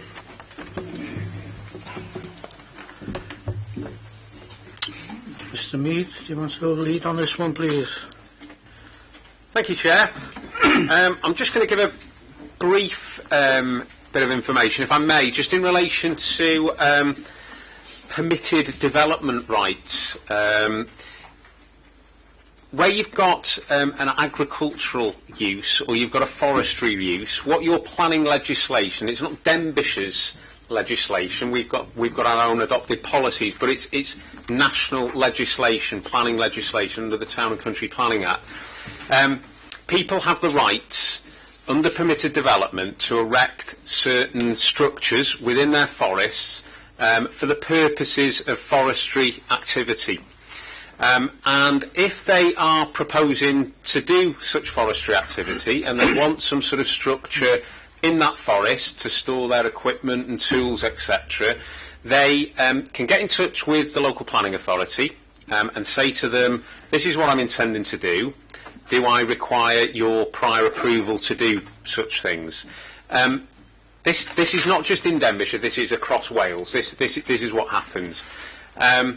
and Denbighshire County Council and other authorities have got the right to sort of look at the structure that's being proposed, and what we've got to do is we've got to assess, and it's not easy, believe me, because there's not really any clear definitions in relation to this, what sort of forestry activity is going on, and what is being proposed by way of a structure. Is it reasonable? Now, obviously, if we were discovering very large structures in our forests, and believe me, we have been doing in certain instances, where these structures look a little bit beyond somebody undertaking forestry activity, i.e. they might have deckings, awnings, small paddling pools, tents, jacuzzis, hot tubs, etc., then clearly those are the types of things that we want to be taking action over. And we've got lists of these particular developments that have been appearing in our forests, and we are taking that action. I think the local member will probably acknowledge that there's been a number of visits in various forests with officers to look at these. What we have to do in this instance, obviously, of course, is deal with what is before us. And we've got 2 applications on the agenda today. And this is a proposal for the erection of a wooden tool store and shelter for managing the woodland. The structure is what you see before you there on the photograph. And we as officers, having liaised with a number of bodies, such as Coed Cymru and others, and looked at the information that's been supplied with the application by the applicant, have got to decide whether we think it's reasonable and whether we think we can grant planning permission for this structure because it's in connection with a forestry activity. We've come to the conclusion as officers that we think it is. Obviously, if we grant planning permission today and we go down to the forest in a week or so and there's more paraphernalia with this particular activity and there's people staying overnight and there's issues going on there that are beyond that forestry activity, we've got the legal powers to take action over that. What we've got to do with these applications, though, is deal with what's before us and what's being proposed. So we've made a recommendation on that basis. The problem that we're getting around Denbighshire is that these forestry owners are apportioning areas of their forest off. They're selling them to individuals. In an ideal world, what we might be finding is that individuals have got a genuine interest in forestry, buy these plots and come down there and undertake a bit of forestry work as a hobby, and they need a tool shed and they put the tool shed there. That is potentially happening in some instances, but in other instances it's not. We're finding people that are just turning up there and wanting a holiday and spending their time with their family. So it's a difficult area. It's a very difficult area, not just for Denbighshire, but it's a difficult area across Wales because the legislation that you've got, that you're dealing with, isn't particularly helpful and it isn't particularly clear. But that's all that we've got to go on. And so you have to make a judgment as members today as whether you're looking at that particular shed, it's within a forest, it's within the AONB, is that reasonable for somebody to have to go on there and undertake forestry activities? We as officers think it is. Happy to answer any questions. Thank you, Chair. Thank you, Mr Mead. Ward Member, I'll open it up for debate. Councillor Martin Holland. Thank you, Mr Chairman. This issue, this saga has been ongoing for some time. And can I say that if you go down to the woods today, not everything you see there is what it should be. And I think this is a classic example. This is not just happening in the big covert at Maeshaven, it is happening in other woodland across Wales, where parts of woodlands are being sold off in plots. That's the issue, plots, ranging from 2 acres, anything up in the big covert here to 7 acres, smallest is 2, the biggest so far has been 7. And that there are websites that are actually advising people that they can actually acquire these pieces of woodland and use permitted development rights, and as long as they say that it is only for forestry work, in other words to store your tools in, you can get away with a structure like this particular one. Across Denbighshire I'm aware of 4 other woodlands where land is being sold off in plots like this, in Rhawl, in Glyndybdwy, in Ruthin. I'm conscious that in Rhawl, for example, one plot owner has already put up his Mongolian yurt to accommodate him and his family at the weekends when they come down. Sadly, when plots like this are sold, people want to make their mark on them. They've bought a piece of land, a piece of forest in North Wales. They want to put their markers there. They want to establish a building to stay in or to visit in. They put up fences. They put up signs saying, private woodland now, please don't trespass. If you look at this particular site, Big Covert, there's 85 hectares of woodland. I'm aware so far that 7 have been sold in individual plots ranging from 2 to 7 acres. 3 of them have already put up buildings, and 2 of them we will be looking at today. The third one we've been chasing through the enforcement officer because they've created a campsite with Wendy houses, plastic paddling pools, you name it. Far from it being used for forestry work, it's being used as a holiday retreat at weekends. Let's look at this particular application. As you look at this building, it has a veranda on the front. What you don't see from this photograph is that actually this is in the style of a log cabin, and on the front where the veranda is, there are glass French doors and windows. The building has been elevated at such a level that it looks out, because they've cleared the trees in front, not behind, in front, and it looks out over the valley to the triple SI known as Bryn Allen. So the tools for this particular group are having a marvellous time.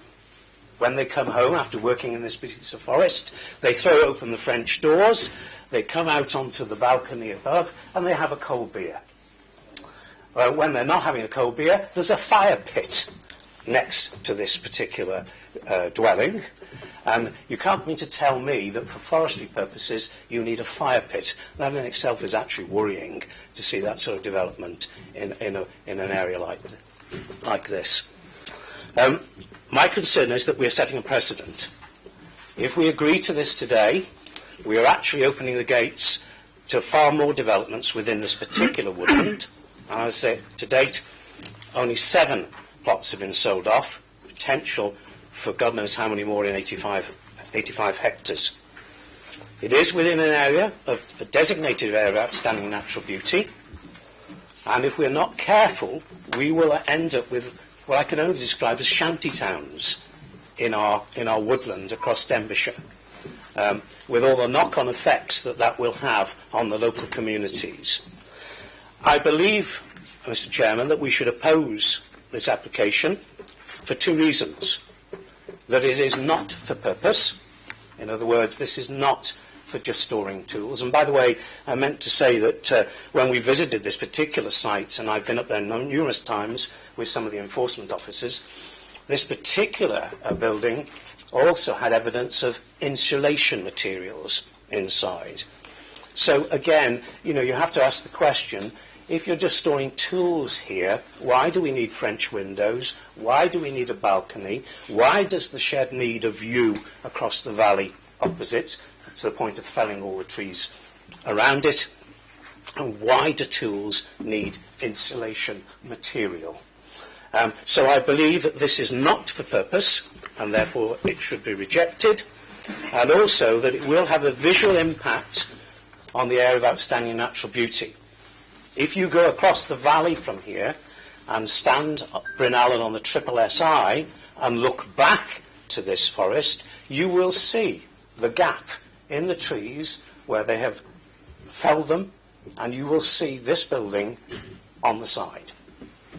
I think for the sake of not only Brig Covert and the area of outstanding natural beauty, but for all our woodlands in Denbighshire, we need to be taking a stance on this and saying that this is unacceptable. On a final point, Mr. Chairman, because I believe this is a bigger issue, I would ask that members today reject this on those grounds, but also that they write to their local AMs and say that there is a need for a change in planning regulations and guidance in relation to developments in woodland here in Wales. And personally, I have no problem with a true woodland operator having a building to store his tools in to manage woodland. But when woodland is 85 hectares, you can understand the need for that. When it's 2 acres or 5 acres, why do they need a building to store tools in? And keep in mind that this particular woodland, 85 hectares, has never required a building in it to maintain tools for forestry management. So why all of a sudden do we need them when the acreage is down to 2 or 7? I recommend that we oppose this, reject this application, and that I ask members to contact their AMs to get the legislation in Wales changed so that we do not face this again in the future. Thank you very much. Cynghorydd Mervyn Parry, sgwelwch yn dda. Diolch, Chair. Thank you very much. I'd like to support Martin on this application. You know, there's an area in Rhyl I can see what's happened. They're going to be abused. You know, Martin mentions 85 hectares here. If you convert that into old money, like I remember, it's 215 acres. And if we put an average plot on these of 5 acres a plot, that's putting around about 45 of these buildings up into that forest. Now, you know, we're looking at the long term here, and if we look back in 15 years' time at that wood and look at 45 to 50 shanty-type sheds in that hut, somebody's going to say, what the heck have we done here? You know, it's a disgrace, and I think as a county we should be taking it, as well as to our MPs, but we should be taking it to Welsh Government to say we've got a problem here, and it's going to be a problem. You know, the one in Hell is going to be the same, this is going to look a mess, and once they're advertised on the website like that, it's easy for somebody to come into the country and buy one of these, look at the policies, abuse it. It's an easy one to abuse. Some genuine people try to put genuine things up on allotments and things like that, and we know that they'd need a shed on allotments, which is coming into a similar sort of a rule. But, you know, this is purely going to be abused, and I think we need to, as a county, be strong on it and try and help Martin on this application and help the county on stopping the place turning into a mess. Thank you, Chair.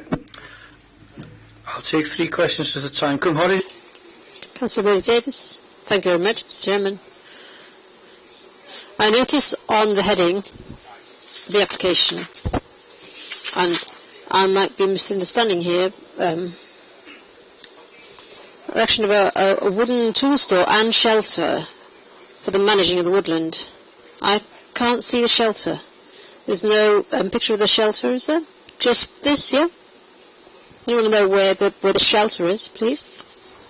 And secondly, there's a framework you'll see here in front of the shed. I take it that's for a wooden floor. Are they going to sit there watching the trees grow, or what is that for?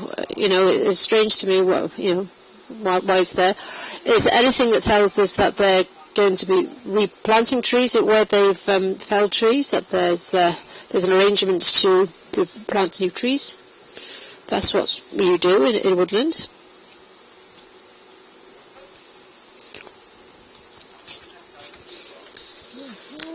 In the application, the conditions, the use of the building, you say, the building singular. If there are 2 buildings, you need the both to be under that condition.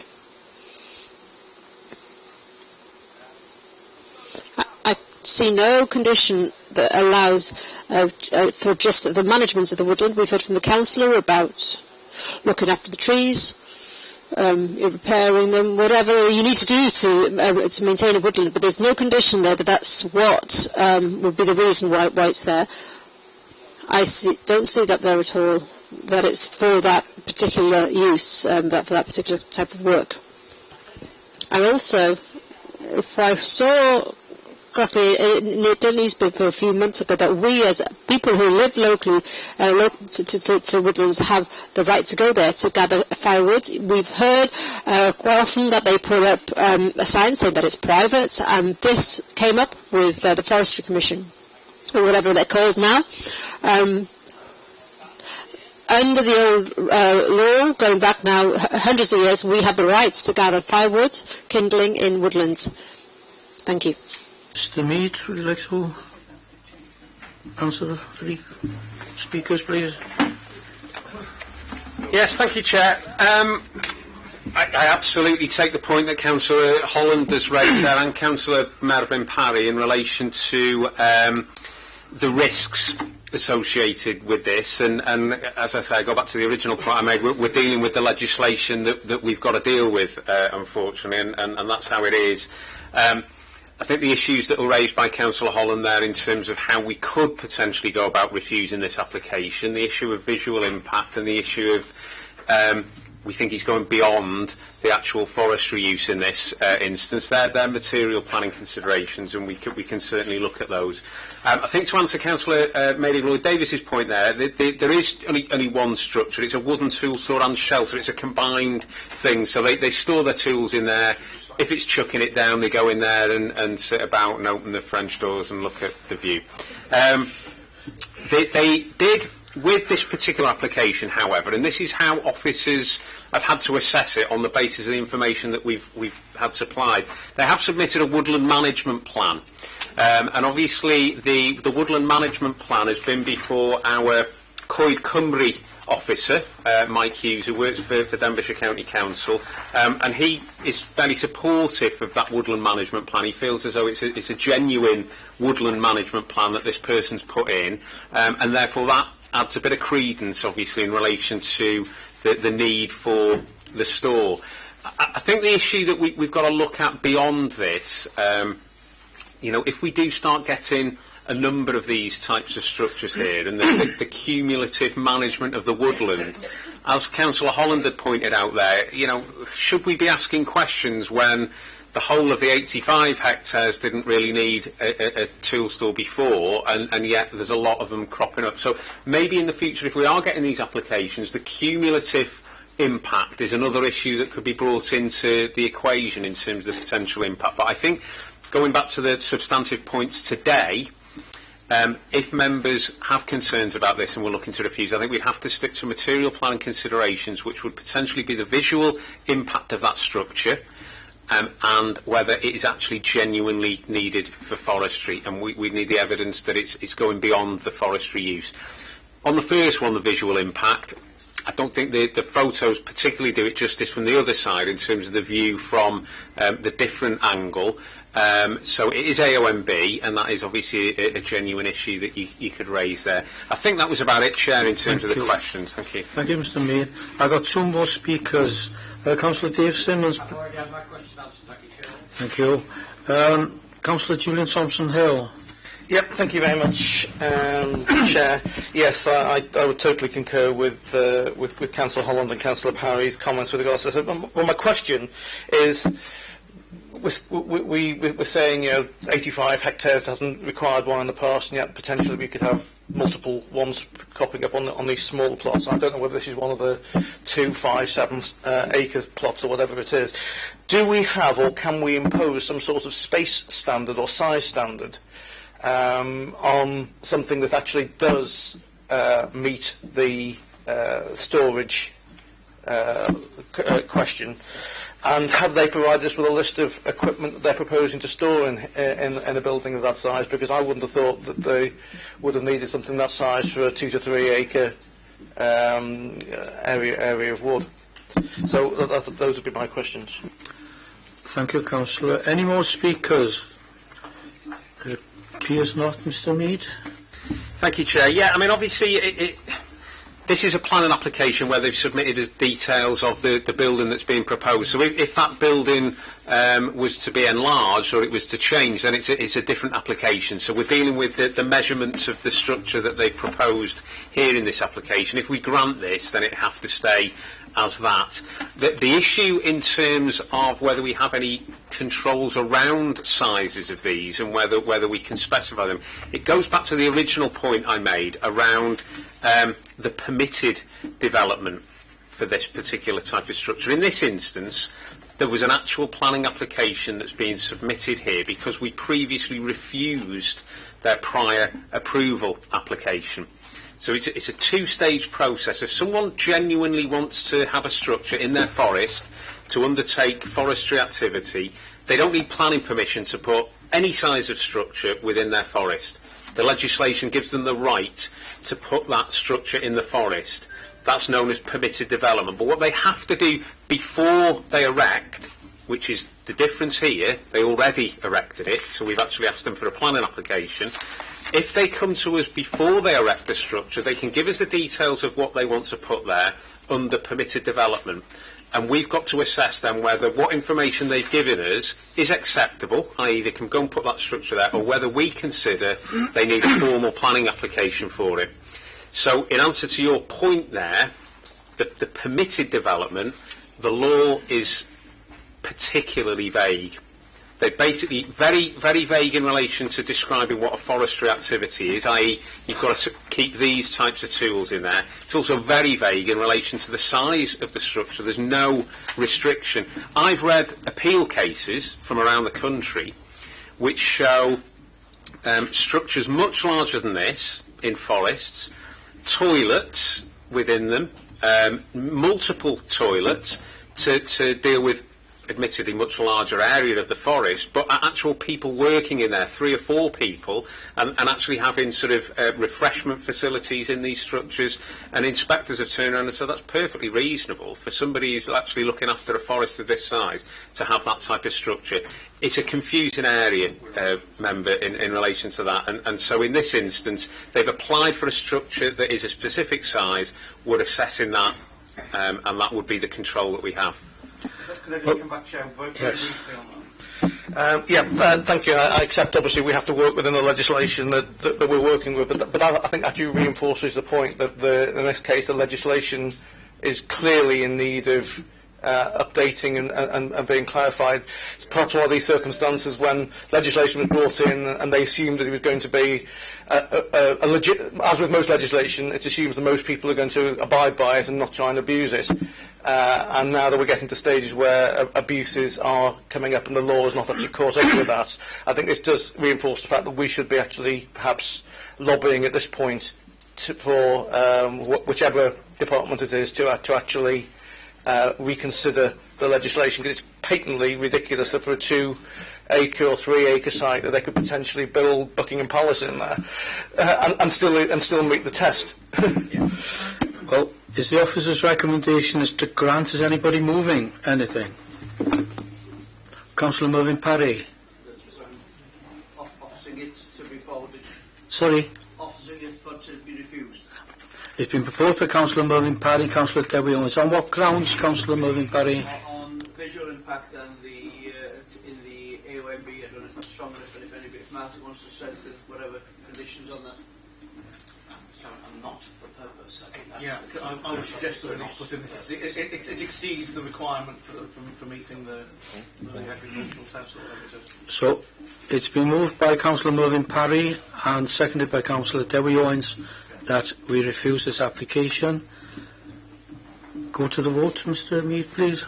Yeah, OK, Chair. They're perfectly valid reasons for refusal. So when we do go to the vote, it will be plus to grant in accordance with officer recommendation, but minus to refuse on the basis of the reasons that have been put forward. If we clear the board, please, and all vote now.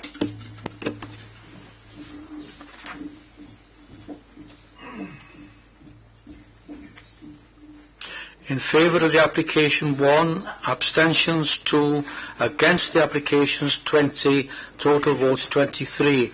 Therefore that recommendation has been refused. Thank you, gentlemen, ladies and gentlemen.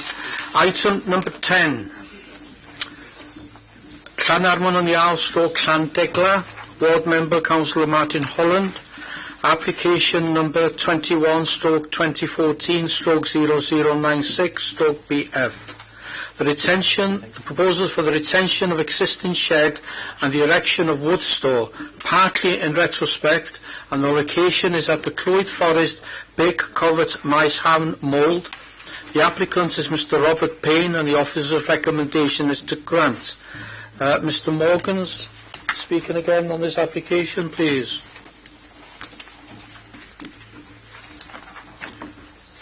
Again, you have 3 minutes, August, please.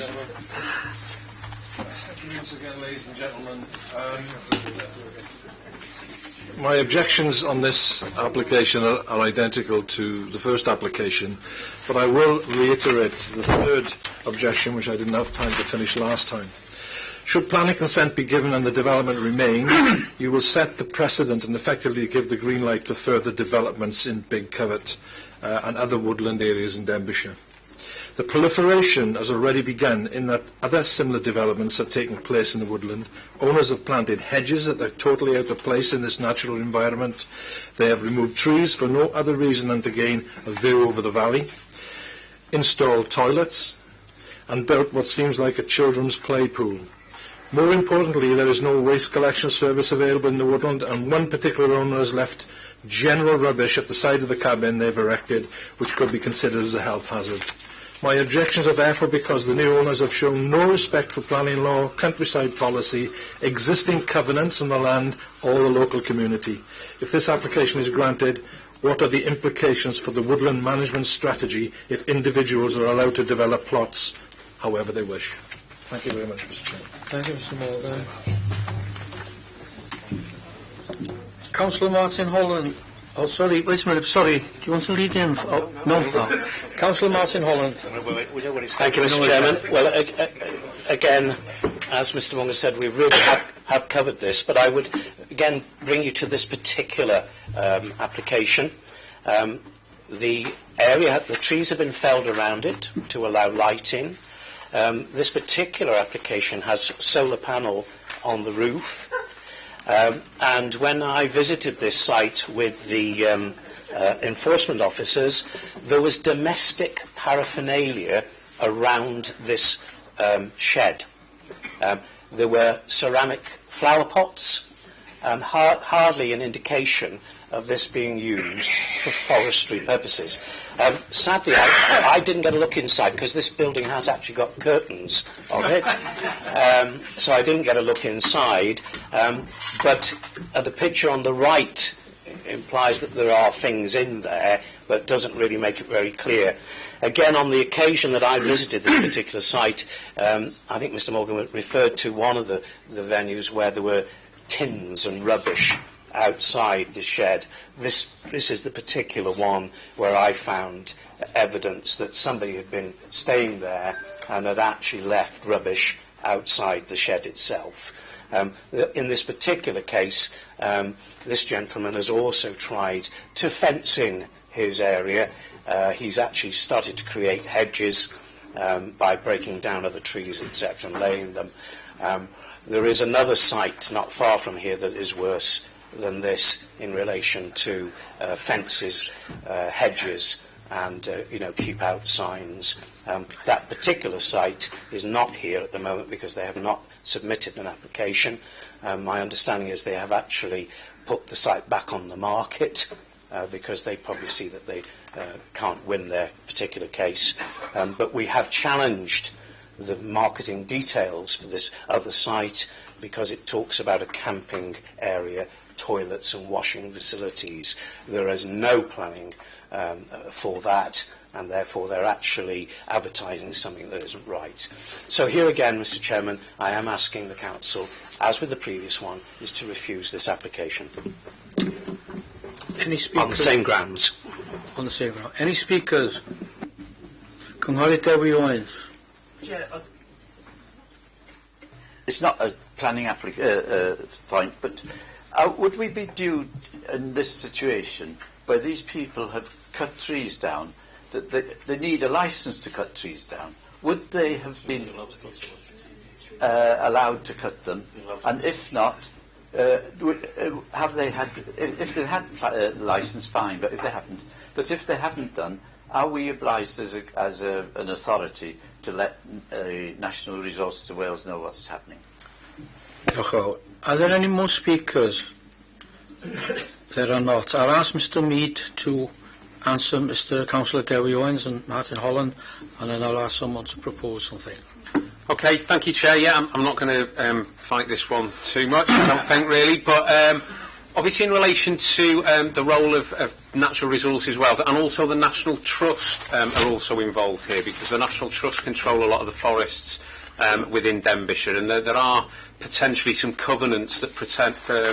prevent certain things happening, like light structures. So we are liaising with the National Trust over this issue, and we also obviously liaise with Natural Resources Wales through our Coed Cymru officer in relation to some of the forestry work. So we are on top of that. We are aware of that.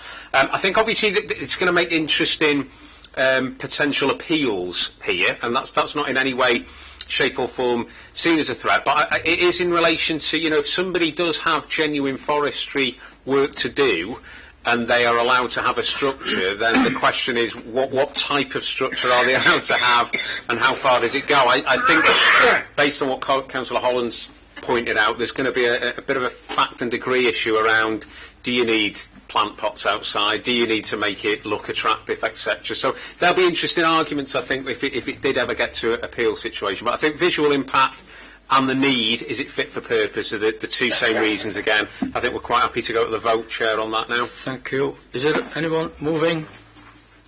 Councillor Dewi Owens. Can I have a seconder, please? Councillor Bill Cowie. Does he want to come in? Sorry, Chair, just to be clear. I just wanted to say two other quick things. I didn't raise the National Trust Covenant because I'm aware that that's not a planning issue, but there is a National Trust Covenant, and I have met with officers of the National Trust to talk about this particular issue. Just one thing that you did mention, Paul, you mentioned that, you know, there had been an appeal elsewhere, and that they had particularly won that case. I think, looking at the information you gave me, it related to a development of 22 hectares, which was considerable difference in size to what we're looking at here. Right. It's been proposed by Councillor Dewi Owens and seconded by Councillor Bill Cowie that we refuse this application. Are there the same reasons as the last? The same. Go to the vote. Thank you, Chair. When we clear the board, it will be plus to grant and minus to refuse. If we clear the board, please, and all vote now. Thank you.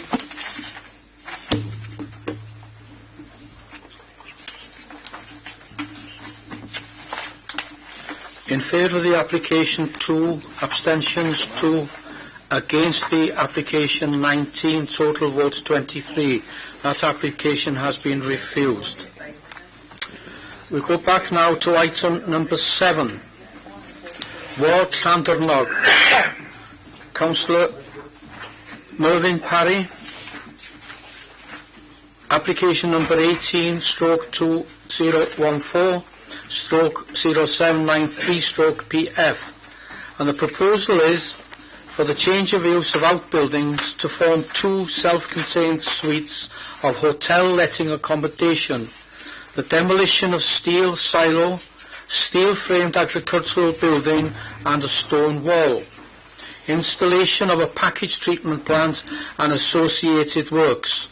The location is at Pentre Mawr Country House Hotel, Llandernog, and the applicant is Mrs. Bray Carrington Sykes. Officer's recommendation is to grant. Cynghorydd Mervyn Parry. Thank you, Chair. I did declare a personal interest on this one. All I would say is that I'm happy to go with the application as it's there with the officers. Thank you. There are a bit of information on the blue sheet. I'll give you half a minute or so to read it.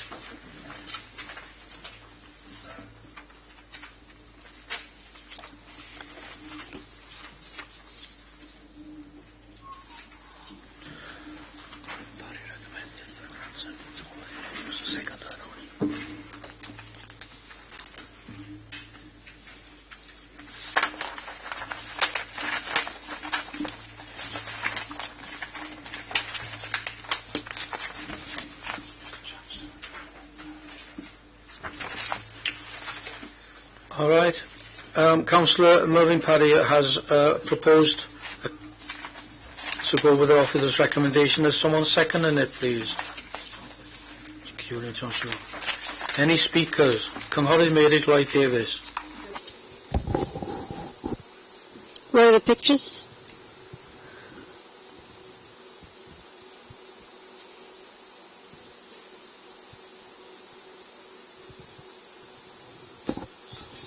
Does anybody wish to speak? No? Councillor Merrick Davis, I want to ask about the in the blue paper it talks about taking down a shed, a cattle shed. Where is that on the photos? Then what reason would there be for the removal of the cattle shed? Any other speakers? Mr. Mead or Mr. Weaver, please. Thanks, Chair. Yeah, it's a portal-framed building. You actually can't see it. Well, it's actually behind the building. You can see there. It's probably easier for me to refer you to it on the plan within the documents. I'll tell you the page, Chair. It's the plan on page 69. I think is probably the best one. In order for the single-storey building there is one of the two proposed for conversion to the holiday units. Immediately behind that is this big portal building, and the intention is to create a small amenity area at the back of that, a holiday accommodation unit. That's the reason the building would need to be taken down. You simply couldn't have an accommodation unit with an agricultural building within about 5 metres of it at the back. It's quite a substantial building, the one at the back, so that's the reason why it's proposed for removal as part of the application. Thank you, Mr. Weaver. Any more speakers? No. It's been proposed by Councillor Mervyn Parry, seconded by Councillor Julian Thompson-Hill, that it's to recommend the officer's to go with the officer's recommendation. Can you please, Mr. Mead? Yep. Thank you, Chair. It will be plus to grant in accordance with the officer recommendation and minus to refuse. If we clear the board, please. And all vote now. Thank you.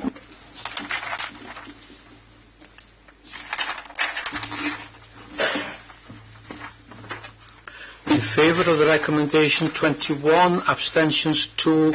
Against, nil. Total votes, 22. Therefore, that application has been granted. Item number 8. Again, Ward Member, Councillor Mervyn Parry, Llandrnog.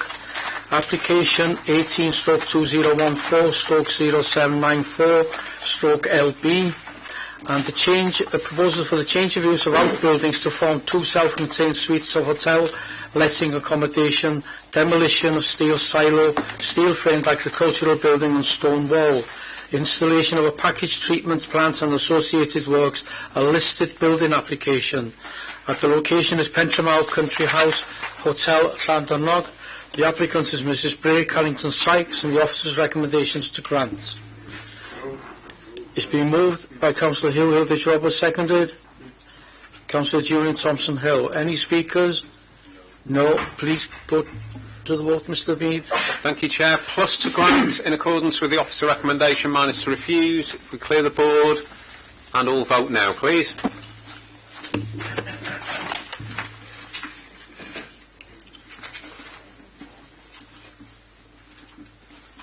In favour of the application, 21. Abstentions, 1. Against the application, nil. Total votes, 22. That application has been granted. Agenda item number 11 is for reconsideration of a planning application for Craig the Warehouse Quarry of Hell, Ruthin. The application number is 24/2014/1246 PS, and there is a recommendation attached to this one in acknowledging members' resolution on the application, and with regard to the contents of this report and the officer's report to the January committee, it is recommended that the planning committee adopt the original recommendation of the planning officer and grant the variation of this condition. Before I go to Paul, there is information on the blue sheet for you to read.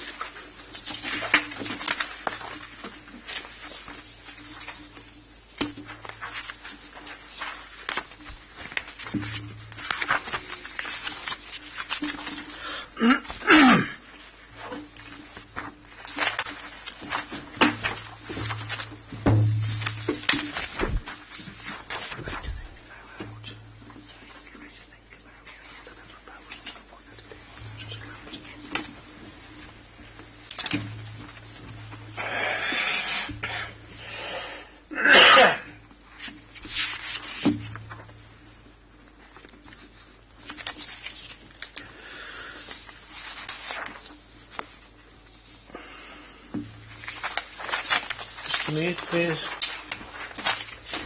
Thank you, Chair. The report that we've put before members, starting on page 153 of the main agenda, it obviously sets out why we consider this application needs further reconsideration.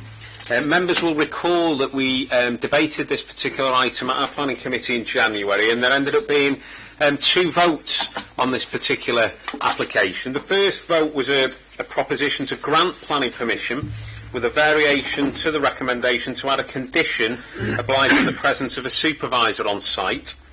That vote was 15 in favour and 5 against.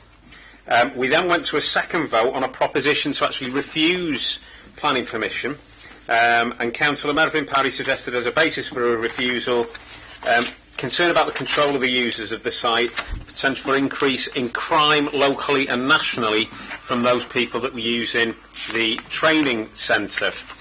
That vote went 12 to refuse and 8 to grant, and therefore members resolved to refuse that planning permission. As members are aware, where we get decisions that officers feel might potentially give rise to the risks of costs being awarded against the council on an appeal, and members will recall that there has been an appeal at this site previously that an inspector allowed and did actually award costs against Denbighshire County Council on. We thought it within our jurisdiction, respectfully, to bring this item back. The reasons that we wanted to bring it back was that the issue around the fear of crime and how users of this particular facility will be controlled, we felt, well, if there isn't an organisation better at doing that than North Wales Police, then we're not sure who it would be. So that was the risk on our part. We would have thought if we're sat in an appeal with that reason for refusal, an inspector might say, you shouldn't really be concerning yourself about how this site is going to be controlled in terms of risk of crime, because North Wales Police have adequately set out what the site management arrangements are. That's why we've brought the report back for you members. The recommendation on the original scheme was within the report at page 164, and it obviously sets out what the relevant conditions are in relation to that. I'm happy to answer any further questions, Chair. Thank you. Thank you, Paul. Cynghori Mervyn Parry. Diolch yn fawr, Cadeirydd. Thank you, Chair. As you know, this site has been before us before and been before planning previously to me being here, and during that time it was refused on various conditions, and it went to appeal, and it was granted on appeal, but the condition, clause 3, was left on it that it was only to be used by North Wales Police.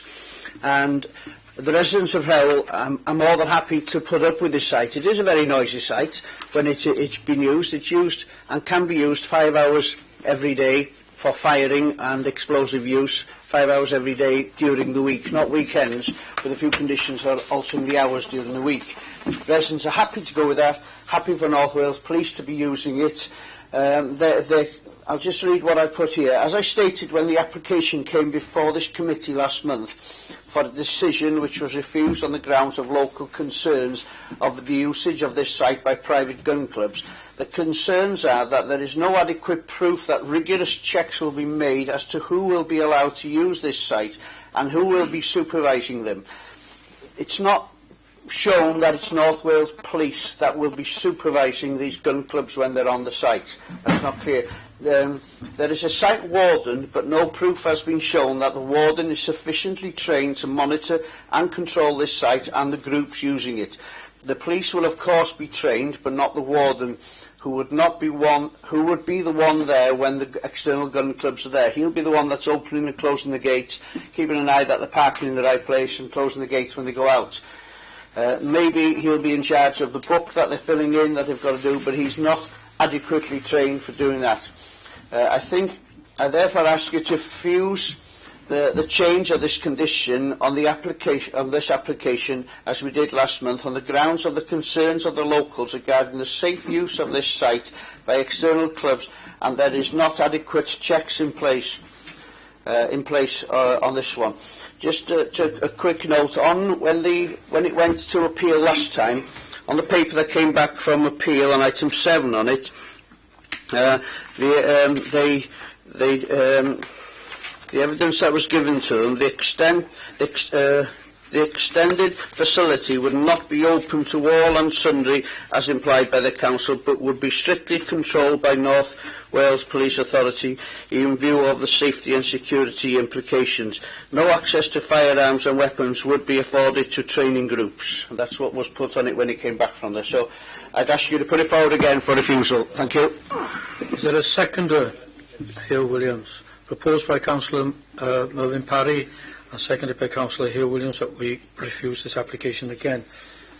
Any more speakers? Councillor Mary Claire Davis. Well, if you remember rightly, we did have an amendment went through before, and the officers, I don't include it in what they offer here today, if I'm right. All it says here is adopt the original recommendation. So I'm with Mervyn here about the what's been said in the appeal there, but if we did have a supervisor trained, a suitably trained supervisor to be on site at all times, that I thought that would answer that question. I would propose that as an amendment to the condition from the officers. Just come in, if I may, Chair. Just obviously the report that we brought back to members on page 154. I just. And it is 12 o'clock.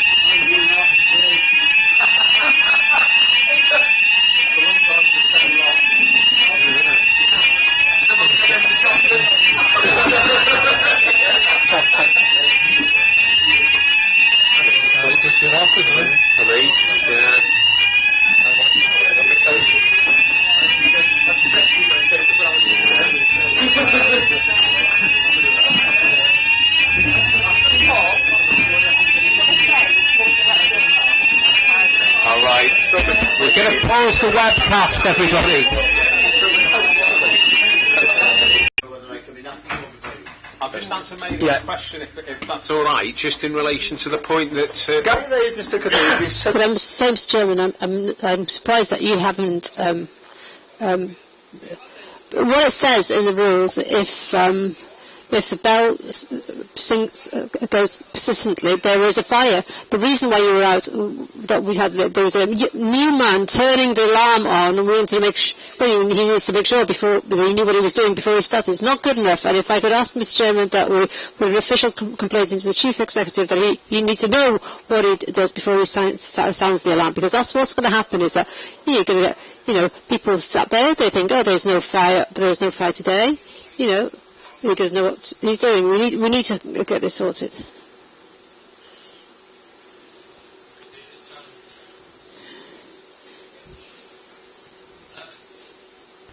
Mr. Mead, please. Thank you, Chair. Yeah, I was just going to point members in the direction of page 154 of the report again, if I may, just to try and bring the matter to a close. Obviously, in relation to the reason why we haven't included an additional condition that Councillor Mary Lloyd-Davis had suggested last time around better site supervision. The information that we've got from North Wales Police, the use of the site would be accredited gun clubs and other government organisations. In terms of site management, the application states any organisation using the facility would have to be a large-scale body and have accredited standards such as the British Association for Shooting and Conservation, would have to have licensed instructors in place.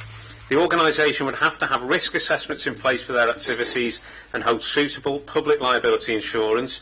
Chief officers of North Wales Police would need to sign off an authority for the organisations to use the range, and all activities would be monitored by the range warden, who would also be responsible for opening and closing the site and ensuring that shooting only took place within the permitted hours, and a register would be kept, and in the event of any unsafe activities, then the organisation will be deauthorised from using the range.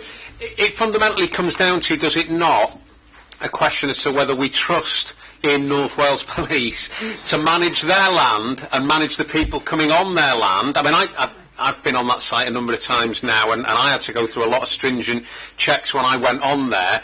It's whether we can deem them capable of controlling their own site for this particular use, and that's why we don't think any additional conditions are going to be necessary. Thank you, Chair. Councillor Perry, you want to come back? Thank you, Mr. Chairman. I think maybe sometimes quite a few of us might question North Wales Police on several decisions they make.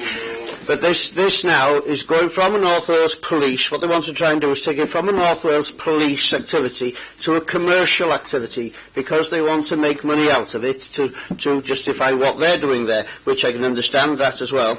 But the control of this site still comes down to the range warden.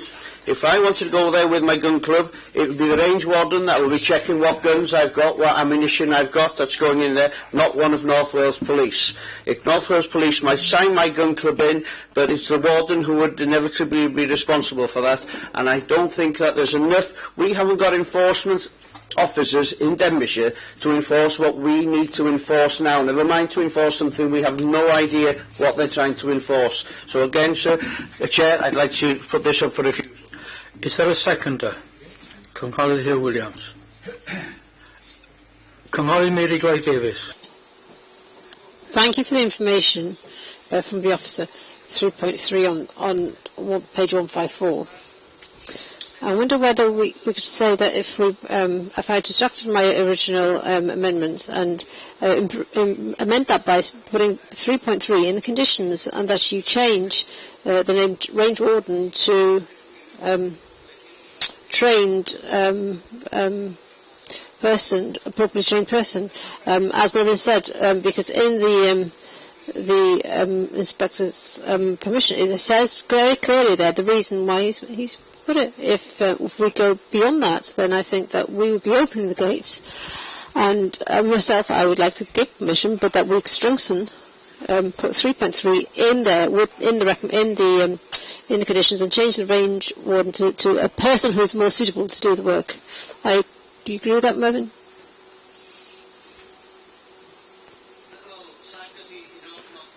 Unless it's North Wales, unless North Wales Police by the board is going to be there.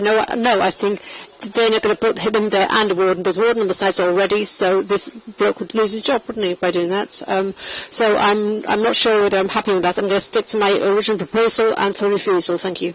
Any more? Councillor Alice Jones. Councillor Alice Jones. Would giving permission for a term rather than indefinitely be acceptable, and then after a term of activity, then to be able to monitor and see if it has been working as we want it to work?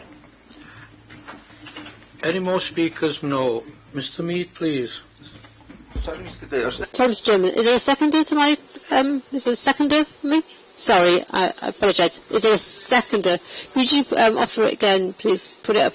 The one I've brought out now, I've changed it, of course, about that we place 3.3 in the condition and say that we need a supervisor, appropriately trained supervisor, rather than range warden when there are visitors there. But he can be there when the police are there, but when there are visitors there.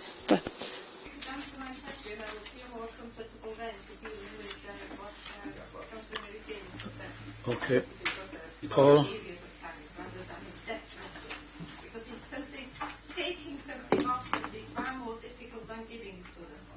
It'd be better to give it for a short time to begin with, perhaps 2 or 3 years, and then consider it again at that time, or let them apply again at that time and give us a report on how it's gone. Mr. Mead, please.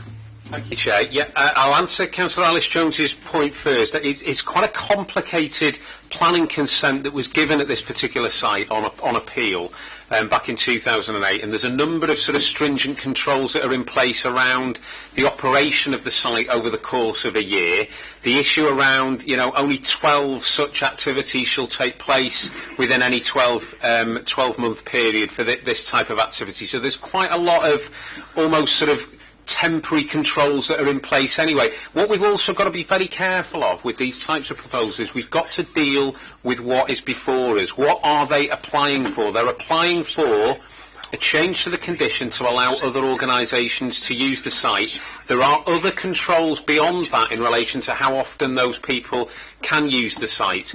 The issue in relation to Councillor Mary Lloyd Davies's point as well, going back to page 154, the application contained this information around site management arrangements. That is within the application. So if we're granting planning consent, we will be granting planning consent in accordance with those arrangements. So we don't necessarily need to belt and braces it with an additional condition, because that's what they've actually supplied by way of the information. So I don't think it's necessary. The issue, I think, boiling down to it now, listening to Councillor Mervyn Parry, Councillor Alice Jones and Councillor Mary Lloyd Davies, is this issue around what does this range warden do? What is his role on the site? Now, if we feel as though, as a committee, that we want to sit in an appeal with an inspector and challenge what North Wales Police are saying to us around site security and the role of the range warden, we'd need to have evidence that we feel as though that range warden can't do an adequate job to control the people that are coming to use that site. If there was no mention of a range warden, or no mention of any supervision, or no mention of the police carrying out those checks, I can fully appreciate that. I think we've got an issue, but I think we're boiling down to the issue of they've said, these are our site management arrangements, we've got a range warden, why do we, as a planning committee, feel as though that's not adequate? If we want to add an additional condition, that's at your discretion to do so. But from an officer perspective, we feel as though it's contained within the information that they've supplied. Thank you, Chair. Do you accept that explanation, Professor Mary? Can we leave it there? Right. The original proposal now is by Councillor Mervyn Parry and seconded by Councillor Hugh Williams, that we reject the officer's recommendation.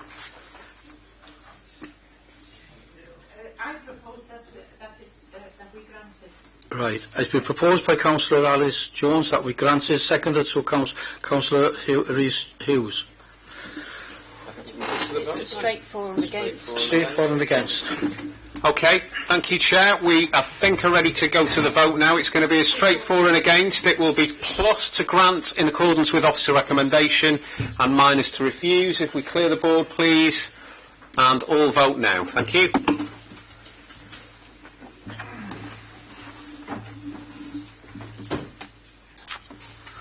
In favour of the application, 14. Abstentions, nil. Against the application, 7. Total of votes, 21. That application has been granted. We go to the last item now, which is item number 12. And it's the... I need 14. 2, 4, 6, 8, 10, 12. Yeah, we've got plenty. Yeah. Oh, we haven't got plenty, no. 1, 2, 3, 4. We're there, yes. Item... Dach chi'n mynd, Hill? Councillor Bill Tasker, are you going? Yes. Councillor Bill Tasker, are you leaving? Are you leaving? 1, 2, 3, 4, 5, 6, 7, 8, 9, 10, 11, 12, 13, 14, 15, 16, 17, 18. Item number 12, special reports. Tenant development brief. To seek members' approval to undertake consultation on the draft site development brief and the accompanying strategic environmental assessment with statutory bodies and members to the public. Can I welcome Angela Loftus, who's with us? Councillor Davis-Smith was, but unfortunately Councillor Davis-Smith is not well. So over to you, Angela, please. Thank you, Chair. Thank you, members. I'll make this quite quick. Sure you'll be relieved to hear. Basically, this is a draft development brief, so it's another development brief in one of the series that we're producing, and we're looking for your approval to go out to public consultation. The development brief itself is attached as Appendix 1 to the reports. The actual document that we're talking about is Appendix 1. I'm sure members are familiar with the site. It's in the centre of Prestatyn. It's off Nant Hall Road, and it's the site of the council offices plus the 2 car parks that sit alongside, and the library which fronts Nant Hall Road. The There are plans within the development brief showing the extent of the site. It's pages 184 and 185 which show the full extent of the site. Basically, the development brief sets out the framework for guiding potential redevelopment of the site, and it sets out a vision, and we're trying to achieve something better than we've got at the moment. It does allow for either the demolition or the retention of the existing building, but what we're looking for is something that's well designed, because the site's partly in the conservation area, so we're looking for good quality design. Something that's attractive and vibrant, and that links really well to the town centre, so good pedestrian links, good links in. An active frontage along Nant Hall Road, so that there's more activity on that road, so potentially cafes and restaurants, potentially with a residential development above them. Be looking for a mixture of uses. The development brief is very flexible. It could include retail, could include leisure, business uses. We're looking at potentially residential on the southern part of the site, which is where it's surrounded by existing residential uses. The brief aims to retain the frontage to Nant Hall Road, because there are some interesting buildings there. They're not actually listed, but it's an interesting frontage. And it also aims to retain the existing council chamber, if at all possible. We're also looking for a good quality public open space or square as part of this scheme to provide a focus for the town, because I think that's been reflected in our discussions with local members.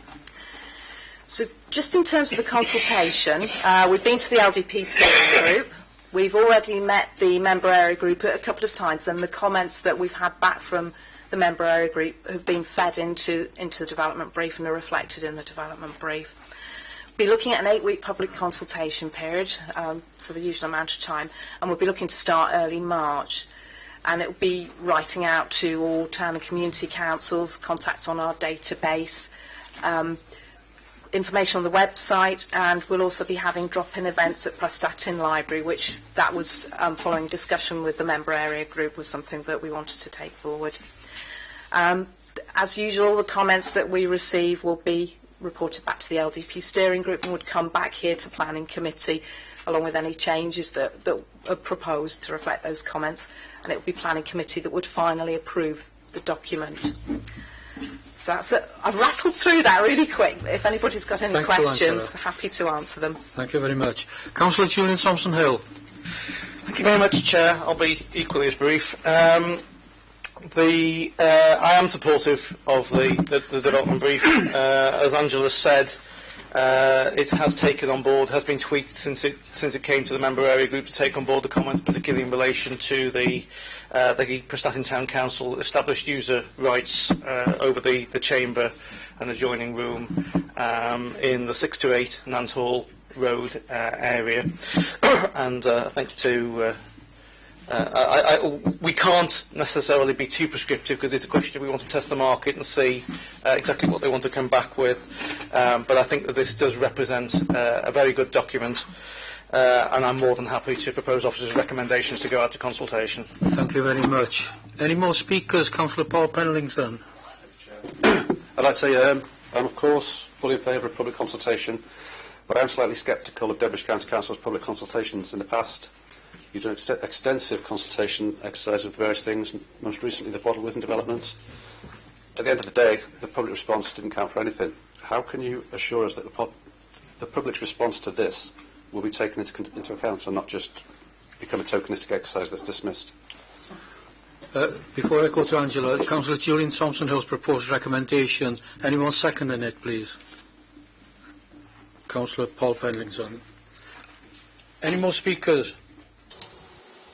Councillor Mary Davis, just very quickly, I take it that this is just a scheme just to say what land use would be. It doesn't show who owns, because there are sections here that they belong to the Church of Wales. So just to give us an idea of what we'd like to see, isn't it? I take it that the church would pull down the hole that they have and so forth. Speakers? If not, Angela, please. Right, thank you. Just to answer the last question first, if that's okay.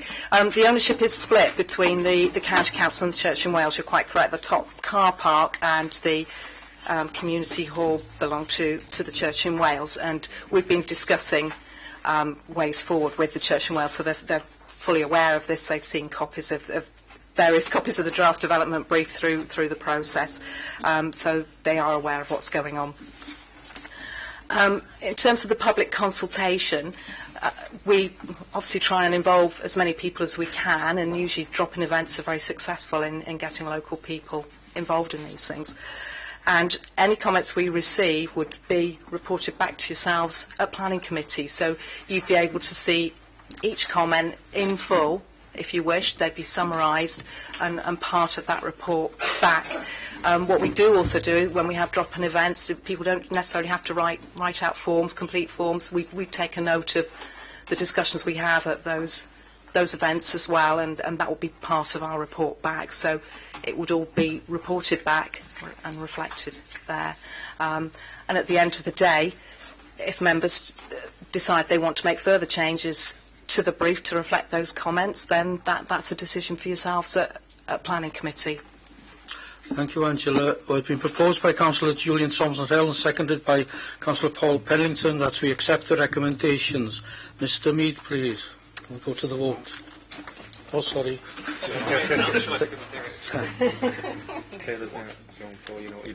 Okay, it will be plus to authorise us to go into consultation on the draft site development brief, minus not to. If we clear the board, please. And all vote now. Thank you.